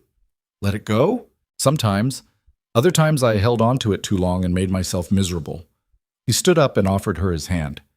Come on, we've got a long ride back and I'd like to be home before dark. She took his hand and let him pull her to her feet. They rode through the afternoon, the land opening up around them. Mara had made this journey in reverse 3 weeks ago, terrified and alone. Now she was heading back with something she'd thought she'd lost forever. Her name, her dignity, the possibility of a future that didn't involve looking over her shoulder. But something else had changed too, something she couldn't quite name. It had to do with the ranch, with the work, with the way Coulter had stood beside her when he had every reason not to. She'd come to Vaughn Land as a fugitive looking for shelter. She was leaving Fort Ashby as something else. What that something was, she didn't know yet. But she was starting to think maybe it didn't matter. Maybe it was enough just to have the chance to find out. They reached the ranch just as the sun was setting. Adelaide was on the porch, and the look of relief on her face when she saw them told Mara she'd been worried. "Everything go all right?" Adelaide asked as they dismounted. "Better than expected," Coulter said. "Mara's charges are being dropped. Should be official by tomorrow." Adelaide smiled. "Well, that's good news. I'll heat up supper." Mara helped Dutch and the hands put away the horses, then headed to her room above the stable. It looked exactly the same as when she'd left it that morning, but somehow it felt different. Smaller, maybe, or just temporary. She sat on the bed and realized she was exhausted, not just physically, but in a way that went deeper. The kind of tired that came from carrying something heavy for so long that you forgot what it felt like to set it down. There was a knock at the door. Mara opened it to find Coulter standing there with 2 glasses of whiskey. "Thought you might need this," he said. She took one of the glasses. "Thanks." They stood in the doorway drinking in comfortable silence. "You did good today," Coulter said after a while. "Took courage to go back there." "I was terrified the whole time." "Courage isn't not being scared. It's being scared and doing it anyway." "That's something your wife used to say?" "No, that one's all me." He finished his whiskey. "Get some rest. Tomorrow we'll figure out the next steps." "Coulter?" "Yeah?" "Thank you for everything. I don't know how to get... You don't need to thank me. Just don't disappear on me, all right? You've still got work to finish." She smiled. "I won't disappear." He nodded and left her alone. Mara closed the door and sat back down on the bed. She thought about Fort Ashby, about Nathan's face when he realized he was caught, about the weight of the confession in Coulter's coat. She thought about Elias and his cowardice, about Dannon and his calculated pragmatism, about all the ways the system had failed her and then, finally, corrected itself. Mostly, though, she thought about what came next. She was free now, could leave whenever she wanted, find work in Helena or head west to California, start over somewhere nobody knew her name or her story. But as she lay back and stared at the ceiling, she realized she didn't want to leave. Not yet. Maybe not ever. The ranch had given her something she didn't know she needed. Not just safety, but purpose. Work that mattered.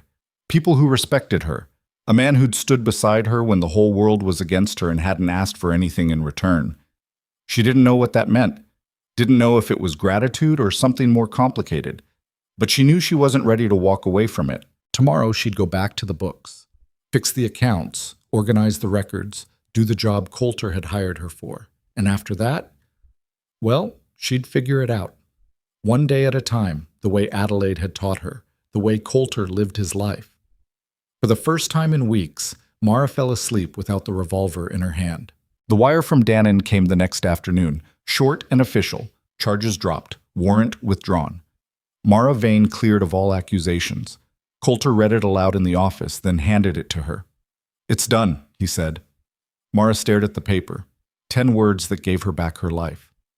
"I should feel different," she said, relieved or happy or something, "but I just feel numb." "That'll pass. Give yourself time." "How much time?" "However much you need." She folded the wire carefully and put it in her pocket. Then she went back to work, because work was the only thing that made sense right now. The days that followed had a strange quality to them. Normal on the surface, morning chores, afternoon bookkeeping, evening meals with Adelaide and the hands. But underneath, Mara could feel something shifting. The fear that had driven her for weeks was gone, replaced by something else. Possibility, maybe. Or just the quiet realization that she got to choose what happened next. Coulter gave her space, but stayed close. He'd check in on her work, ask if she needed anything, then disappear into the business of running the ranch. But sometimes, late at night, she'd see him on the porch again, staring out at the land like he was searching for answers in the darkness. One evening, about a week after they'd returned from Fort Ashby, Mara finished the last of the account reconciliations. 3 months of work, finally complete.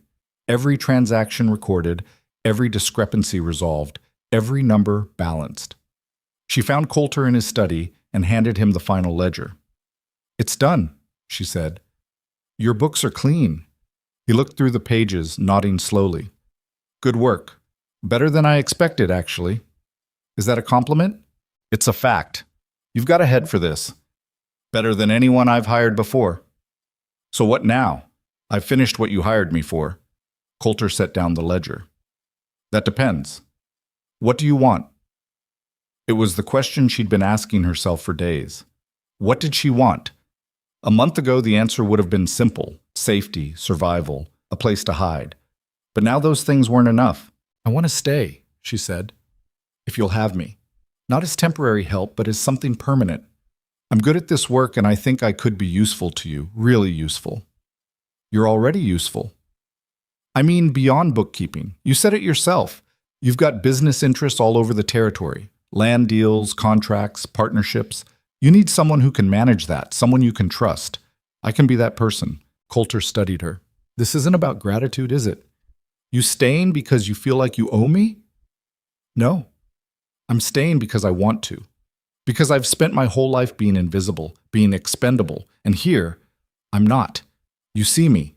Adelaide sees me. Even Dutch and the hands treat me like I matter. I'm not giving that up." "All right then. You've got a job. $40 a month, room and board, full partnership in managing the business side of things. We'll draw up proper papers, make it official." "Partnership? You want to be taken seriously? You need a title that makes people listen. Records clerk doesn't do that, but business manager does." Mara felt something warm spread through her chest. Not relief this time, but something closer to pride. "Thank you," she said. "Don't thank me yet. This is real work, and I'm going to expect results. You mess it up, and I'll tell you straight." "I'd expect nothing less." Coulter smiled, and it was the first time she'd seen him look genuinely pleased since she'd arrived. "Good. Then let's get started. I've got a land deal in Helena that needs reviewing, and the contracts are a mess. I'll need your eyes on them by end of week." "I'll have them ready." She left the study feeling lighter than she had in months, maybe years.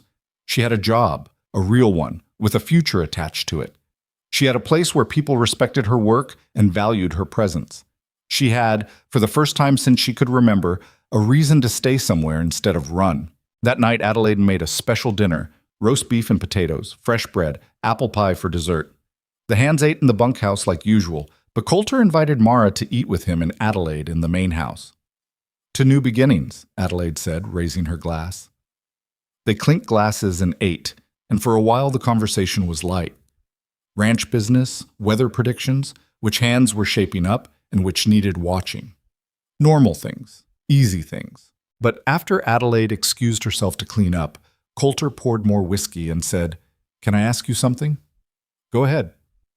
"When you first got here, you told me you'd be gone in a day or two. What changed?" Mara thought about it. "I guess I stopped seeing this place as somewhere to hide and started seeing it as somewhere to live. There's a difference." "Yeah, there is." Coulter swirled the whiskey in his glass. "I wasn't sure you'd stay. Figured once the charges were dropped, you'd want to get as far from Montana as possible." "I thought about it, but then I realized I've spent my whole life running from things. Bad situations, bad people, bad luck. I'm tired of running. I want to stand still for once, see what happens when I do. And if something bad happens anyway, then I'll deal with it. But at least I'll deal with it on my own terms, not because I'm too scared to fight back." Coulter nodded. "Fair enough. Just know that staying here means getting tangled up in my life, my business, my problems. The Brennans aren't going away. Neither are the people in Helena who don't like how much influence I've got. You'll be caught in the middle of that." "I know, and I'm all right with it." "Why?" It was a good question. Mara didn't have a clean answer, but she tried anyway. "Because you stood up for me when you didn't have to. Because you treated me like I was worth something even when the whole world said I wasn't. And because, I don't know, maybe I'm tired of being alone." The words hung in the air between them. Coulter looked at her for a long moment, and Mara wondered if she'd said too much, revealed something she should have kept hidden. But then he said, "I know the feeling." And that was enough. The work came fast after that. Coulter handed Mara the Helena contracts he'd mentioned, and she spent 3 days going through them line by line, marking problems, asking questions, pushing back on terms that didn't make sense. The contracts were for a timber operation on the western edge of his land, trees that would be cut, milled, and shipped east on the railroad. Good money, but the terms were structured to favor the buyers in ways that would cost Coulter thousands over the life of the deal. She rewrote half of it. When she showed him the revisions, Coulter read through them without speaking. Mara stood by the window, trying not to fidget, wondering if she'd overstepped. Finally, he looked up. "You changed the payment structure. The original terms had you waiting 60 days for payment after delivery. That's too long. Ties up your capital and gives them leverage if they want to renegotiate. I changed it to 30 days with a penalty clause if they go past that. They won't like it. They don't have to like it. They need the timber, and you're the only supplier within 100 miles who can deliver the volume they want. They'll accept it, or find someone else, which they can't." Coulter smiled, not the polite kind, but the real thing. "You've got a mean streak when it comes to business. I've got a practical streak. There's a difference. Not much of one." He set the contracts down. "All right, I'll send these to Helena and see what they say. But if this works, you're handling all my contract negotiations from now on." "I can do that." "I know you can. That's why I'm asking." The response came back a week later. The buyers had accepted almost all of Mara's changes, with only minor quibbling over penalty amounts. Coulter signed the revised contracts and sent them back, then came to find Mara in the office. "You just made me an extra $4,000, he said, dropping the signed papers on her desk. Mara looked up from the ledger she was updating. "Good. You can afford to pay me more." He laughed. Actually laughed, which was rare enough that Adelaide stuck her head in from the kitchen to see what was happening. "You've got nerve," Coulter said. "I'll give you that." "I've got bills," Mara corrected, "and I know what my work's worth." "Fair enough. 60 a month starting now, but I'm going to work you harder." "I'd expect nothing less." Winter settled in properly after that. The snow came in earnest, blanketing the ranch in white that turned the world quiet and strange. The cattle had to be moved to lower pastures, hay brought out to keep them fed. The hands worked doubled shifts, and Mara found herself helping Adelaide with cooking for the crews, brewing endless pots of coffee, keeping the stoves stoked against the cold. It was hard work, but there was something satisfying about it, the rhythm of it, the way everyone pitched in without being asked, the way the ranch operated like a single living thing with everyone playing their part. Coulter worked alongside his men, which surprised her at first. Most ranch owners she'd heard of stayed inside during the worst weather, let their foremen handle it. But Coulter was out there in the snow and wind, breaking ice on water troughs, hauling hay, checking fences. He came back to the house each evening exhausted and half frozen, but he never complained. "He's always been like that," Adelaide told Mara one night while they were cleaning up after dinner. "Even when his wife was alive, even when he could have afforded to hire twice as many hands, he's got to be in the middle of it. Thinks it makes him a better boss if he knows what he's asking of people." "Does it?" "Probably. The men respect him for it anyway. They know he's not sitting warm while they freeze." "What was she like? His wife?" Adelaide paused in her dishwashing. "Emily? She was fierce, smart as a whip and twice as stubborn. She'd go head-to-head with Coulter over anything she thought mattered, and she usually won. He loved that about her, even when it drove him crazy." "How'd they meet?" "She was a schoolteacher in Helena. Came out to the ranch to teach the hands' children how to read. Coulter took one look at her and that was it. Married her 6 months later." Adelaide smiled at the memory.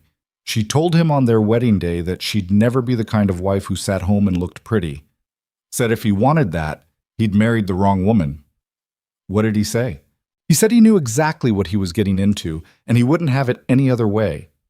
Adelaide's smile faded. When she died, something in him died too. Took him years to even look like he was living again. Some days, I still don't think he is. Mara thought about that conversation for days afterward. She'd seen glimpses of it, The way Coulter sometimes stared at nothing. The way he threw himself into work like he was trying to outrun something. She understood that impulse better than most. One evening, about 3 weeks into the deep cold, Coulter came to her room above the stable. She'd been reading by lamplight, trying to stay warm under 3 blankets. "Pack your things," he said from the doorway. "You're moving into the house." Mara looked up. "What? Why?" "Because it's 15 degrees below freezing, and this room barely has heat. You'll catch pneumonia out here." "I've been fine so far." "Mara, I'm not arguing about this. Adelaide's already made up the guest room. You're moving tonight. People will talk. They already think. I don't care what people think, and neither should you." His tone left no room for debate. "Get your things. I'll wait." She wanted to argue more, but the truth was the cold had been getting to her. She'd wake up most mornings with frost on the inside of the window, her breath visible even under the blankets. Moving into the main house made sense, even if it felt like accepting charity again. She packed quickly, she didn't have much, and followed Coulter across the yard. The main house was warm, properly warm, with fires in the hearths and insulation that actually worked. Adelaide showed her to the guest room on the second floor. It was small but comfortable, with a real bed and a window that looked out over the eastern pastures. "Bathroom's down the hall," Adelaide said. "I put fresh towels on the chair. If you need anything else, just ask." "Thank you." "Don't thank me. Thank him. He's the one who noticed you were freezing to death out there." After Adelaide left, Mara sat on the bed and tried to process the shift. She'd gotten used to the stable, to the separation it provided. Living in the main house meant being closer to Coulter, to Adelaide, to the daily rhythms of their lives. It meant less privacy, less independence. It also meant warmth and safety, and the quiet acknowledgement that she belonged here. She unpacked her few possessions and went downstairs. Coulter was in his study, going over something by lamplight. She knocked on the doorframe. "Thank you," she said, "for the room. It's practical, not charity. Can't have my business manager dying of cold." But there was something in his voice that suggested it was more than that. "Still, I appreciate it." He nodded and went back to his work. Mara headed to the kitchen, where Adelaide was making tea. "You settling in all right?" Adelaide asked. "I think so. It's strange being inside." "You'll get used to it, and it'll be nice having another woman in the house. Gets lonely sometimes, just me and Coulter rattling around in here." They sat at the kitchen table and drank tea while the wind howled outside. Adelaide talked about the ranch, about the hands and their families, about the rhythms of the seasons. It was easy conversation, the kind that didn't require much thinking, but underneath it, Mara felt something shifting again. She'd crossed another threshold without quite meaning to. From fugitive to employee to, what? Household member? Friend? She didn't have words for it yet, but she could feel the weight of it, the significance. The weeks turned into months. January gave way to February, and the cold persisted but became familiar. Mara settled into her new room, into the routines of the house. She and Adelaide fell into an easy partnership, Adelaide handling the cooking and general household management, Mara handling the business side and helping where needed. Coulter was around more than she expected. He'd work in his study some days, ride out with the hands on others. But most evenings he'd find his way to wherever Mara was working, and they'd go over contracts, discuss business strategy, argue about the best way to handle various deals. The arguments were the best part. Coulter didn't coddle her or pretend to agree when he didn't. He'd push back hard on her ideas, force her to defend her reasoning, and when she was right, which was often, he'd admit it without ego. "You're better at this than I am," he said one night after she'd restructured a land lease that saved him $600 a year. "I'm better at the details.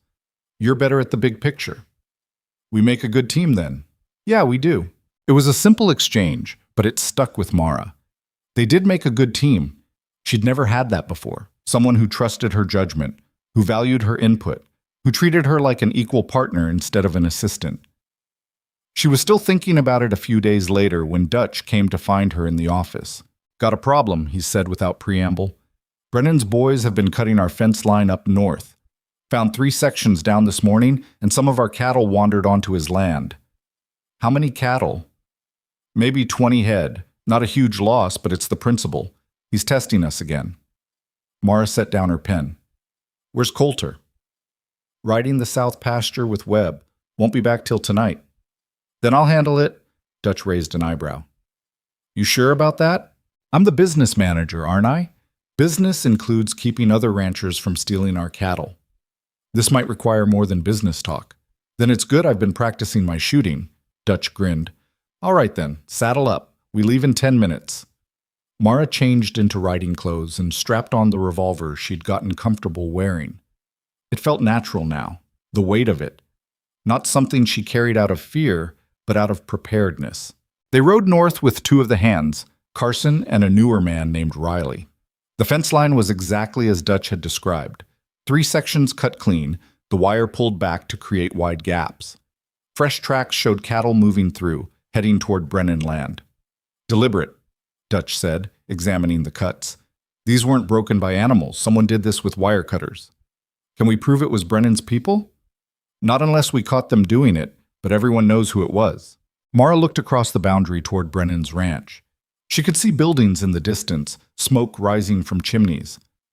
All right, she said, let's go get our cattle back. Just like that? Just like that. They crossed onto Brennan land and found the cattle grazing near a water source about a mile in. The Vaughn brand was clear on their hides, but standing between Mara's group and the cattle were 3 of Brennan's hands, all armed. You're on private property, one of them called out. Young guy, probably mid-20s, with the kind of swagger that came from not being tested yet. Mara rode forward. Those are Vaughn cattle. We're taking them back. Those cattle crossed onto our land of their own accord.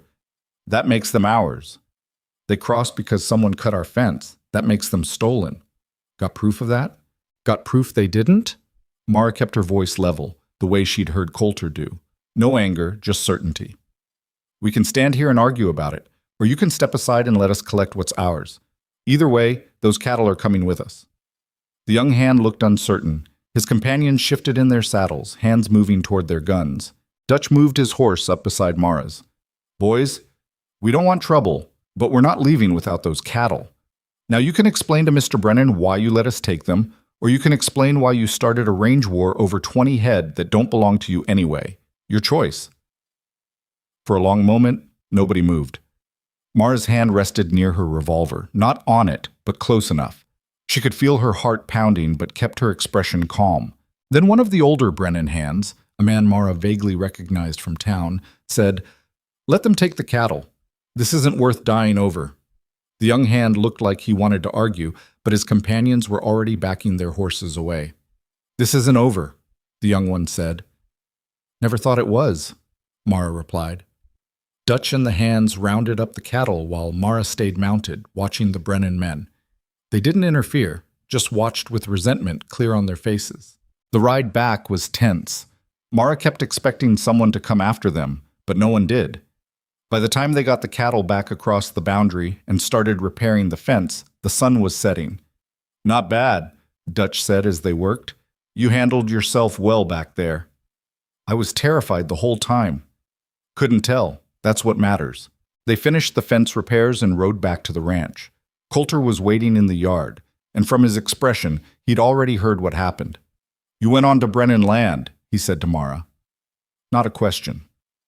"I got our cattle back." "You could have waited for me."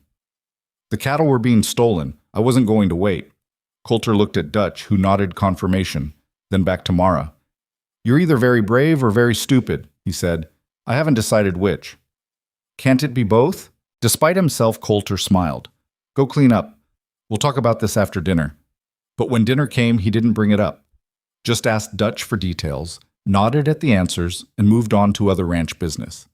It wasn't until later, when Mara was in the office finishing some paperwork, that he came to find her. "You took a risk today," he said. "I know." Brennan could have used it as an excuse to start something bigger. But he didn't, this time. Coulter sat on the edge of the desk. "You're not wrong for going after the cattle, but you need to understand what you're walking into. Brennan's not just trying to steal stock. He's trying to provoke me into a fight he thinks he can win. Every time we respond, it escalates." "So what should I have done? Let him keep our cattle?" "No. You did the right thing. I just need you to be careful. You're important to this ranch now, important to me, and I don't want to lose you because Brennan decided to make an example." The words hung between them. Important to me. Mara didn't know quite what to do with that. I'll be more careful, she said finally. Good. Coulter stood to leave, then paused. You handled yourself well today. Dutch said you didn't back down, didn't show fear. That's not easy to do. I learned from the best. Emily would have liked you, he said again. She would have liked how you stand your ground. You talk about her more now, Mara observed, than when I first got here. Yeah, I guess I do. Coulter looked out the window. For a long time after she died, I couldn't. Hurt too much. But lately, I don't know. Feels less like losing her and more like remembering her, if that makes sense. It does. Adelaide thinks it's because of you. Says you remind me that life keeps going whether I'm ready or not. Is she right? Probably. She usually is. He turned back to face her. I'm glad you're here, Mara. I don't think I've said that clearly enough, but I am. I'm glad I'm here too. After he left, Mara sat in the quiet office and let herself feel the weight of what had just happened. Not just the conversation, but all of it. The way Coulter trusted her with the ranch, the way he'd opened up about Emily, the way he'd called her important. She'd come here running from a false accusation, desperate and alone. And somewhere along the way, she'd built something real. Not just a job or a place to live, but connections, purpose, maybe even belonging. The thought should have scared her. She'd spent so long keeping people at arm's length, not letting anyone get close enough to hurt her. But with Coulter, with Adelaide, with Dutch and the hands, it didn't feel dangerous. It felt right. The confrontation with the Brennan's men spread through the territory faster than Mara expected. Within a week, people were talking about it in town. The woman who'd ridden onto Brennan land and faced down his hands without flinching. Some of the stories were accurate. Most weren't. Catherine Brennan showed up at the ranch 3 days later, her carriage pulling up to the main house just after breakfast. Mara was in the office when Adelaide came to get her. Mrs. Brennan's here to see you, Adelaide said, her tone suggesting she thought this was a bad idea. Mara found Catherine in the parlor, looking like she'd dressed for a society function instead of a ranch visit. Coulter was there too, standing by the fireplace with his arms crossed. Mrs. Brennan, Mara said, what can I do for you? You can tell me what you think you're doing, Catherine said, her voice sharp. Riding onto our land, threatening my husband's men. I collected cattle that were stolen when your husband's men cut our fence. That's not a threat. That's business. You have no proof my husband had anything to do with that fence. And you have no proof he didn't. But the cattle are back on Vaughn land where they belong, so I'd say the matter's settled. Catherine's eyes flashed. You think you're very clever, don't you? Coming here, making yourself indispensable to Coulter, playing the victim so he'll protect you. I think I work hard and earn my keep, Mara said. What you think of it doesn't concern me. It should, because people are talking about you living in this house, about how close you and Coulter have become, about what exactly you're doing to earn your position here. The implication was clear. Mara felt anger rising but kept her voice level. What I do and where I live is between me and Mr. Vaughn. Not you, not your husband, not anyone else. Everything that happens on Vaughn land affects the rest of us. Your presence here has caused nothing but trouble since you arrived. The sooner you leave, the better for everyone. That's enough, Coulter said, his voice cutting through the room like a blade. You've made your opinion clear, Mrs. Brennan. Now get off my property. Catherine turned to him. You're making a mistake, Coulter. Protecting her, giving her power over your business. People are starting to question your judgment. Let them question. My business is doing better than it has in years. My books are clean, and my contracts are solid, all because of Mara's work. So forgive me if I don't particularly care what you or anyone else thinks about it. Your wife would be ashamed. The words fell like stones. For a moment, Coulter's expression went cold in a way Mara had never seen. When he spoke, his voice was quiet but dangerous. Don't you ever speak about my wife again. You didn't know her. You don't get to invoke her memory, and you sure as hell don't get to tell me what she would or wouldn't think. Now get out. Catherine stood, her face flushed with anger and embarrassment. This isn't over. Yes, it is. And if your husband cuts my fence again, I won't send Mara to collect the cattle. I'll come myself and I'll bring every hand I've got. Are we clear? Catherine didn't answer, just swept out of the parlor and into her waiting carriage. After she was gone, Mara turned to Coulter. I'm sorry, I didn't mean to... Don't apologize. You did nothing wrong. He moved to the window, watching the carriage disappear down the road. Catherine's been trying to undermine me for years. This is just her latest attempt. She's right about one thing, though. People are talking. People always talk. It's what they do when they don't have enough real problems to worry about. But if it's affecting your reputation, my reputation can handle it. What matters is whether you can. He turned to face her. This is going to get worse before it gets better. The Brennans won't back down, and people like Catherine will keep spreading stories. If that's too much for you, I'll understand if you want to leave. Mara thought about it. Really thought about it. A month ago, maybe even a week ago, she might have considered it. But not now. I'm not leaving, she said. I told you before. I'm done running. Catherine Brennan doesn't get to chase me off any more than Sheriff Dannon did. You're sure? I'm sure. Coulter nodded slowly. All right then. But we do this smart. No more confrontations with Brennan's hands unless absolutely necessary. We fix our fences, protect our stock, and handle everything else through proper channels. Agreed? Agreed. Good. Now get back to work. Those Helena contracts need your attention. Mara smiled despite herself and headed back to the office. The winter finally started breaking in early March. The snow melted slowly, revealing brown grass and muddy ground. The cattle were moved back to higher pastures, and the ranch shifted into preparation for spring, fence repairs, building maintenance, getting ready for calving season. Mara threw herself into the work, both in the office and around the ranch. She'd learned enough over the months to be genuinely useful, helping with inventory, organizing supply runs, even assisting with the cattle when extra hands were needed. She was good at it, all of it, and for the first time in her life, she felt like she'd found something she was meant to do. One evening in late March, Coulter asked her to ride out with him to check the northern boundary. They went alone, just the two of them, following trails that wound through breaks and coulees still patched with old snow. I've been thinking, Coulter said as they rode, about expansion. There's a section of land adjacent to ours, about 5,000 acres. Good grazing, water access, connects directly to our northern pasture. The owner's looking to sell. You want to buy it? I want you to look at the numbers and tell me if it makes sense. Purchase price, maintenance costs, potential return. The whole calculation. I can do that. I know you can. That's why I'm asking. He paused. I'm also thinking about something else. Something bigger. What? Putting some of that land in your name. Mara almost pulled her horse to a stop. What? Why would you? Because you've earned it. You've worked hard, brought value to this ranch, proven yourself a dozen times over.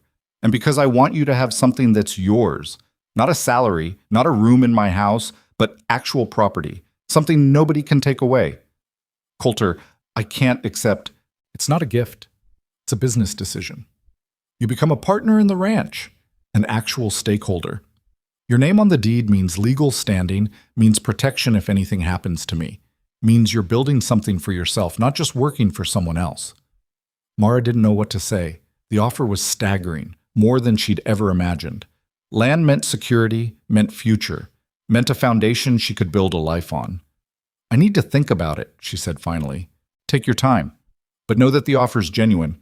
I wouldn't make it if I didn't mean it. They rode in silence for a while, the land stretching out around them in every direction. Mara thought about what Coulter was offering, what it would mean, not just the practical aspects, but the emotional weight of it. He was offering her a partnership, offering her a place not just on his ranch, but in his life, offering her a future that belonged to her. It was terrifying and exhilarating in equal measure. Can I ask you something? She said. Go ahead. Why me? You could have found someone else to manage your business, someone with more experience, better connections. Why take a chance on a fugitive hiding in your barn? Coulter was quiet for a long moment. Then he said, because you reminded me that taking chances is how you build something worth having. Emily and I took a chance on each other, took a chance on this ranch when everyone said the land was too rough. And it worked because we weren't afraid to try. And you think I'm worth the risk? I know you are. You've already proved it. Ready? They reached the northern boundary and stopped to survey the land. It was beautiful in its own harsh way.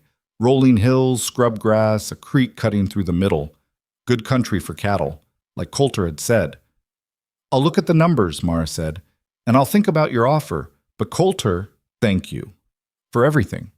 For seeing something in me worth investing in. You're worth a lot more than you think you are, he said. You just needed someone to tell you that. They rode back as the sun was setting, painting the sky in shades of orange and gold. And for the first time since arriving at the ranch, Mara let herself imagine a future that stretched beyond survival. A future where she owned land, built something lasting, maybe even found a measure of peace. It was a dangerous thing to hope for, but as she looked at the man riding beside her, the man who'd given her a chance when the world said she deserved none, she thought maybe, just maybe, it was a hope worth holding on to. Mara spent 2 weeks going over the numbers for the northern land purchase.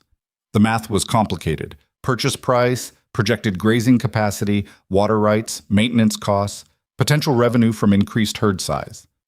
She worked late most nights, double-checking calculations, running scenarios, trying to find holes in the logic. The conclusion was unavoidable. The purchase made sense, good sense. It would expand Vaughn Holdings by nearly 20% and provide crucial water access that would protect them during dry years. But Coulter's other offer, putting some of that land in her name, that was harder to calculate. There was no spreadsheet for what it meant to go from having nothing to owning property. No ledger that could capture the weight of someone believing in you enough to make you a partner. She was still wrestling with it when spring arrived in earnest. The grass turned green, wildflowers bloomed across the hills, and the air lost its bite. Calving season brought long days and longer nights, everyone on the ranch working to make sure the new stock survived. Mara found herself out with the hands more than in the office, learning to spot trouble with the cows, helping pull difficult births, doing whatever was needed. One morning in late April, she was riding back from checking the eastern pasture when she saw a familiar carriage coming up the main road. Not the Brennans this time. This carriage was finer, with territorial markings on the side. Her stomach tightened. She rode faster toward the house. Coulter was already in the yard when she arrived, talking to a well-dressed man who'd emerged from the carriage. The man was maybe 50, with the kind of groomed appearance that came from city living and indoor work. "Mara Vane," the man said when she dismounted. "I'm Samuel Hartford, territorial prosecutor out of Helena. I'd like a word with you if you don't mind." Mara's hand instinctively went near her revolver, then stopped. Old habits. "What about?" she asked. "Nathan Grisham's case. It's going to trial next month, and we need your testimony." Mara looked at Coulter, who nodded slightly. Not a warning, just acknowledgement. "All right," she said. "What do you need to know?" Hartford spent the next hour asking questions about her work at the land office, about the missing money, about the day she'd confronted Nathan. Mara answered carefully, precisely, the way she'd learned to handle contracts and negotiations. Hartford took notes, occasionally circling back to clarify details. "This will be a significant case," Hartford said finally, putting away his notebook. "Nathan's family connections make it politically sensitive. The defense will try to discredit you, suggest you fabricated the confession, maybe even claim you were the one who actually stole the money." "Let them try," Mara said. "I've got nothing to hide." "Good. Because they're going to dig into everything. Your time at the land office, your flight from Fort Ashby, your current arrangement here with Mr. Vaughn." Hartford glanced at Coulter. "They'll try to paint you as morally questionable to undermine your credibility." "Is that a warning or a threat?" Coulter asked quietly. "Neither. Just preparing Miss Vane for what's coming. The trial starts May 15th in Helena. You'll need to be there for at least 2 days of testimony." After Hartford left, Mara sat on the porch steps and tried to process what had just happened. She'd thought Fort Ashby was behind her, that clearing her name meant she could move forward, but apparently the past wasn't quite done with her yet. "You all right?" Coulter asked, sitting down beside her. "I don't know. I thought this was over." "It will be, after the trial." He paused. "Hartford's right about one thing, though. They're going to come after you hard, make you look bad to protect Nathan." "I can handle it." "I know you can, but you won't be doing it alone. I'm coming with you to Helena." "You don't have to." "I'm coming," Coulter said, in a tone that ended the discussion. "You stood up for yourself in Fort Ashby. Now it's time to finish what we started." The weeks before the trial passed in a blur of preparation. Hartford sent documents for Mara to review, questions to consider, testimony to practice. Coulter hired a lawyer from Helena, a sharp woman named Margaret Thorne, who'd made her reputation defending unpopular clients and winning. "The prosecution's case is strong," Margaret told them during her first visit to the ranch. Nathan's confession, Elias's testimony, the paper trail Hartford's team uncovered. But the defense will try to muddy the waters, make this about you instead of Nathan. How do we counter that? Mara asked. By being honest. Don't try to be perfect or sanitize your story. You ran because you were scared, you made mistakes. But you didn't steal anything, and you didn't lie. Juries respect honesty more than they respect polish. The advice made sense, but it didn't make the prospect of testifying any less terrifying. They left for Helena on May 12th, riding with Dutch, and 2 hands for security. The journey took 3 days, and Mara spent most of it silent, rehearsing answers in her head, trying to prepare for questions she couldn't anticipate. Helena was bigger than she remembered. A real city now, with paved streets and electric lights, buildings 4 and 5 stories tall. The territorial courthouse was granite and brass, designed to intimidate anyone who entered. Margaret met them at their hotel. Trial starts tomorrow morning. Prosecution's opening statement, then they'll call their witnesses. You'll probably testify on day 2 or 3, depending on how long the other witnesses take. Who else is testifying? Coulter asked. Elias Mercer, the land office supervisor, a handwriting expert, and you, Miss Vane. The defense will call character witnesses for Nathan, probably his cousin, maybe some territorial officials. They'll try to paint him as a good man who made a mistake. He framed an innocent woman to save himself, Mara said. That's not a mistake, that's a choice. I agree. We just need to make sure the jury agrees too. The trial started at 9 the next morning. The courtroom was packed, journalists, curious citizens, territorial officials there to see how the case played out. Mara sat in the gallery with Coulter, watching as Nathan was brought in. He looked smaller than she remembered, diminished by the weight of what he'd done. The prosecution's opening statement was thorough and damning. Hartford laid out the theft, the cover-up, the framing of Mara with cold precision. The defense countered by painting Nathan as a young man who'd fallen into debt and made a desperate choice, one he regretted deeply. The first witnesses were technical, the land office supervisor confirming the theft, the handwriting expert verifying that Nathan had forged the documents. Then came Elias. Elias looked terrible on the stand, pale and shaking, clearly terrified. But under Hartford's questioning, he told the truth. About overhearing Nathan and his cousin planning to frame Mara. About staying silent out of fear. About finally coming forward when Coulter confronted him. The defense tore into him on cross-examination, called him a coward, suggested he was lying to save himself, implied Coulter had paid him to fabricate the story. Elias stammered through his answers, and Mara could see the jury wavering. Then it was her turn. Hartford called her on the afternoon of the second day. Mara walked to the witness stand with her heart hammering, acutely aware of every eye in the courtroom watching her. Miss Vane, Hartford began after she was sworn in, can you tell us about your work at the Territorial Land Office? She did. 3 years of filing records, managing documents, cross-referencing property claims. Honest work for honest pay. And when the money went missing, what happened? Sheriff Dannon came to arrest me, said I'd stolen $300 in territorial vouchers. I knew I hadn't, but I also knew no one would believe me. So I ran. Why didn't you stay and defend yourself? Because I'd worked long enough to know how the system worked. Someone powerful needed a suspect, and I was convenient. No family, no connections, no one who'd fight for me.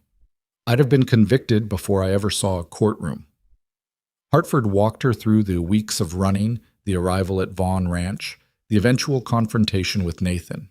Mara answered carefully, honestly, the way Margaret had coached her. Then the defense attorney stood up for cross-examination. His name was Robert Caldwell, and he had the kind of smooth confidence that came from winning cases for wealthy clients. He smiled at Mara like they were old friends. Miss Vane, you admit you fled from the law? Yes. And you hid on Mr. Vaughn's ranch for weeks before confronting my client? I worked on Mr. Vaughn's ranch. There's a difference. Is there? You were a fugitive from justice, were you not? I was an innocent woman running from a false accusation. So you say. But isn't it true that you and Mr. Vaughn fabricated employment documents to make your presence on his ranch appear legitimate? Margaret objected. The judge sustained it, but the damage was done.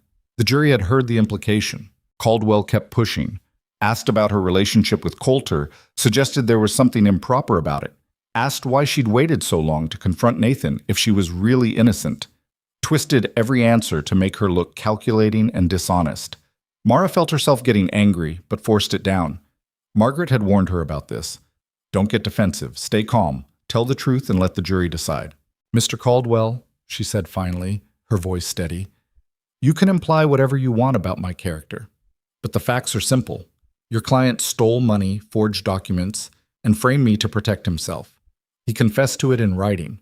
That's not something I made up or fabricated. That's the truth, whether you want to accept it or not.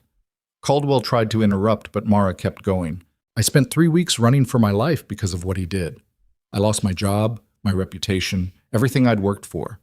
And when I finally got the chance to confront him, he admitted it. Not because I threatened him, but because he knew he was caught.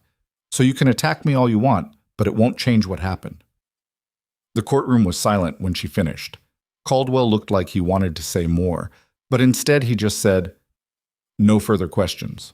Hartford called her back for redirect, asked if she'd ever stolen anything from the land office. No, Mara said. Do you regret running instead of facing the charges? I regret that I had to, but I don't regret surviving. The prosecution rested. The defense called their witnesses, Nathan's cousin, who claimed Nathan was a good person who'd made a mistake under pressure, a territorial official who testified about Nathan's otherwise clean record, a minister who spoke about Nathan's regular church attendance. None of it changed the fundamental facts. Nathan had stolen the money. Nathan had framed Mara. Nathan had confessed. The closing arguments came on the fourth day. Caldwell made an impassioned plea for mercy, painting Nathan as a victim of circumstance who deserved a second chance. Hartford countered by reminding the jury that Mara had been the real victim, that Nathan had shown no mercy when he destroyed her life. The jury deliberated for 6 hours. When they came back, the verdict was guilty on all counts. Nathan's face crumpled. His cousin shouted something about injustice. The judge banged his gavel and called for order. Mara sat perfectly still, processing what had just happened. It was over. Really over. Nathan would face punishment for what he'd done, and her name was fully cleared. No more shadows, no more questions. Coulter's hand found hers and squeezed. She squeezed back. Outside the courthouse, reporters swarmed them asking for statements. Margaret handled most of them, but one journalist pushed through to Mara directly. Miss Vane, how does it feel to have your name cleared? Mara thought about it. It feels like I can finally breathe again. They stayed in Helena one more night, then headed back to the ranch. The journey home felt different than the trip out, lighter somehow, like a weight had been lifted. You did good in there, Coulter said as they rode. Better than good. You were strong. I was terrified. Being strong doesn't mean not being scared. It means doing what needs to be done anyway. Is that more wisdom from Emily? No, that one's from experience. He paused. Have you thought any more about my offer? About the land? Mara had. She'd thought about little else during the trial, actually. About what it would mean to own property, to have a stake in something permanent. I'll accept, she said. On one condition. What's that? That you let me earn it. Not as a gift, but as a real partnership. I want to buy in with my share of the profits from the ranch. It'll take time, but I want to do it right. Coulter smiled. You're stubborn, you know that? I learned from the best. All right. We'll structure it as a partnership buy-in. You contribute capital and work, and we build your stake over time. Fair enough? Fair enough. They shook hands on it right there on the trail, and Mara felt something shift in her chest. This was real. She was building something that belonged to her. The ranch felt like home when they got back. Adelaide had dinner waiting, and the hands gathered to hear about the trial.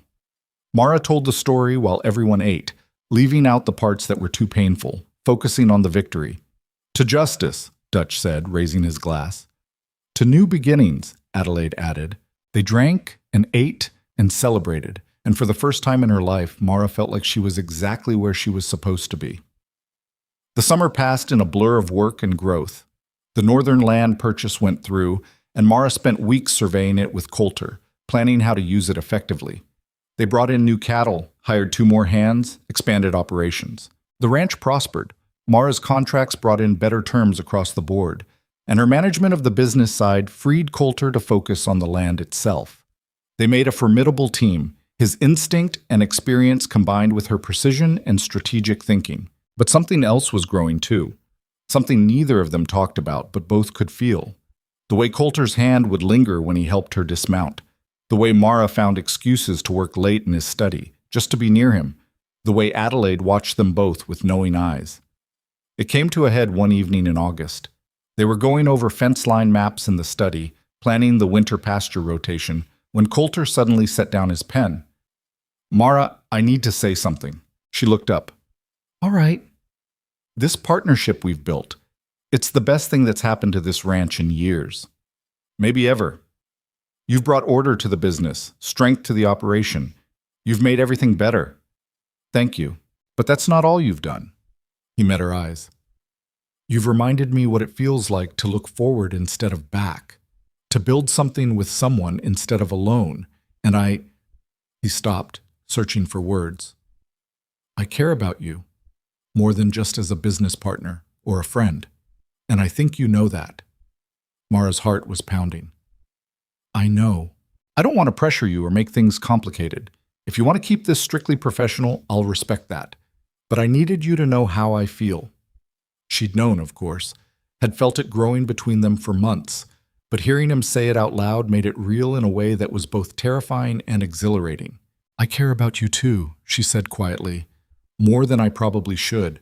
You saved my life, Coulter, not just by giving me shelter, but by reminding me that I was worth saving. That's not something I can easily separate from everything else. I don't want you to feel obligated. I don't. That's not what this is." Mara stood up, moving around the desk to face him. "When I first got here, I thought you were just another powerful man who'd eventually want something from me. But you never did. You gave without asking for anything back. And somewhere along the way, I stopped seeing you as my employer or my savior and started seeing you as someone I wanted to build a life with." Coulter stood too, closing the distance between them. "You're sure?" "I'm sure." He kissed her then, and it felt like the most natural thing in the world, like something that had been inevitable from the moment she'd stumbled into his barn with a gun in her shaking hands. They stood there in the study for a long time, holding each other, not saying much. Words felt insufficient anyway. "What happens now?" Mara asked finally. "Now we figure it out, together, the way we've been doing everything else. People will talk, especially Catherine Brennan. Let them talk. I stopped caring what people like Catherine think a long time ago. What about Adelaide and the hands? Adelaide already knows, probably knew before we did." Coulter smiled. "And the hands don't care as long as the ranch keeps running smooth. So we just, what, keep building? Keep working?" "Yeah, we keep building. And when you're ready, if you're ready, maybe we make it official." "Official how?" "However you want. Marriage, partnership papers that can't be dissolved, whatever feels right. I'm not in a hurry. I just want you to know I'm not going anywhere." Mara leaned into him. "I'm not either. Not anymore." They told Adelaide the next morning over breakfast. She didn't look surprised at all. "About time," was all she said, but she was smiling. The ranch hands figured it out on their own over the next few weeks. Nobody made a fuss about it. Dutch congratulated Coulter with a handshake and told Mara she'd gotten herself a good man, stubborn, but good. The others followed suit. The Brennans heard about it too, of course. Catherine sent a curt note expressing her disapproval, which Coulter threw in the fire without reading past the first line. Her husband made one last attempt to provoke a confrontation by moving cattle onto Vaughn land again. But this time Coulter and 20 armed hands rode over and made it clear that any future trespassing would be met with legal action and force if necessary. After that, the Brennans backed off. They might not like Coulter's choices, but they weren't stupid enough to push him further. Fall came early that year, bringing gold to the cottonwoods and a crisp edge to the mornings. Mara and Coulter spent a day in late September riding the boundaries of the northern land. Her land now, or at least part of it. Her stake in the ranch had grown to nearly 15%, with plans to expand it further as profits allowed. "I've been thinking," Coulter said as they stopped to rest the horses near a creek, "about making this permanent. We already have partnership papers. I mean us. You and me. Not just business, but everything." Mara's breath caught. "Are you asking what I think you're asking?" "I'm asking if you'd consider marrying me. Not because you owe me anything or because it's practical, though it wouldn't hurt the legal standing, but because I love you and I want to spend whatever time I have left building a life with you." She looked at him. This man who'd taken a chance on a desperate fugitive, who'd stood beside her through everything, who'd given her not just safety but purpose and partnership and love. "Yes," she said, "I'll marry you." They married in October under the cottonwoods near the main house, with Adelaide and Dutch as witnesses and most of the hands in attendance. Margaret Thorne came from Helena, as did a few business associates who'd become friends. Even Samuel Hartford showed up, congratulating them both. Catherine Brennan didn't come, which surprised no one. The ceremony was simple. No fancy clothes or elaborate decorations, just two people making promises they intended to keep, surrounded by people who'd helped them get there. "I never thought I'd do this again," Coulter said during his vows. "After Emily died, I convinced myself I was done. But you showed me that life doesn't end just because you think it should. You showed me that it's possible to build something new without forgetting what came before. I love you for that, for reminding me how to live." Mara's vows were harder to get through without crying. "I came here with nothing except fear and a gun I barely knew how to use. You gave me shelter, work, and a reason to stop running. But more than that, you gave me a choice. The choice to build instead of hide, to fight instead of flee, to become someone I could be proud of. I love you for that, for seeing something in me worth fighting for." They exchanged rings, simple gold bands, and kissed while everyone cheered. The celebration lasted into the evening. Adelaide made a feast, the hands broke out musical instruments Mara didn't know they had, and someone produced whiskey that was probably older than the territory itself. Later, when things had quieted down and most people had drifted back to their own lives, Mara and Coulter sat on the porch watching the stars. "Think we'll be happy?" Mara asked. "I think we'll work at it, same as everything else." That's not a very romantic answer. It's an honest one. Happiness isn't something that just happens. You build it, day by day, choice by choice. He pulled her closer. "But yeah, I think we'll be happy." "Good. Because I'm not going anywhere."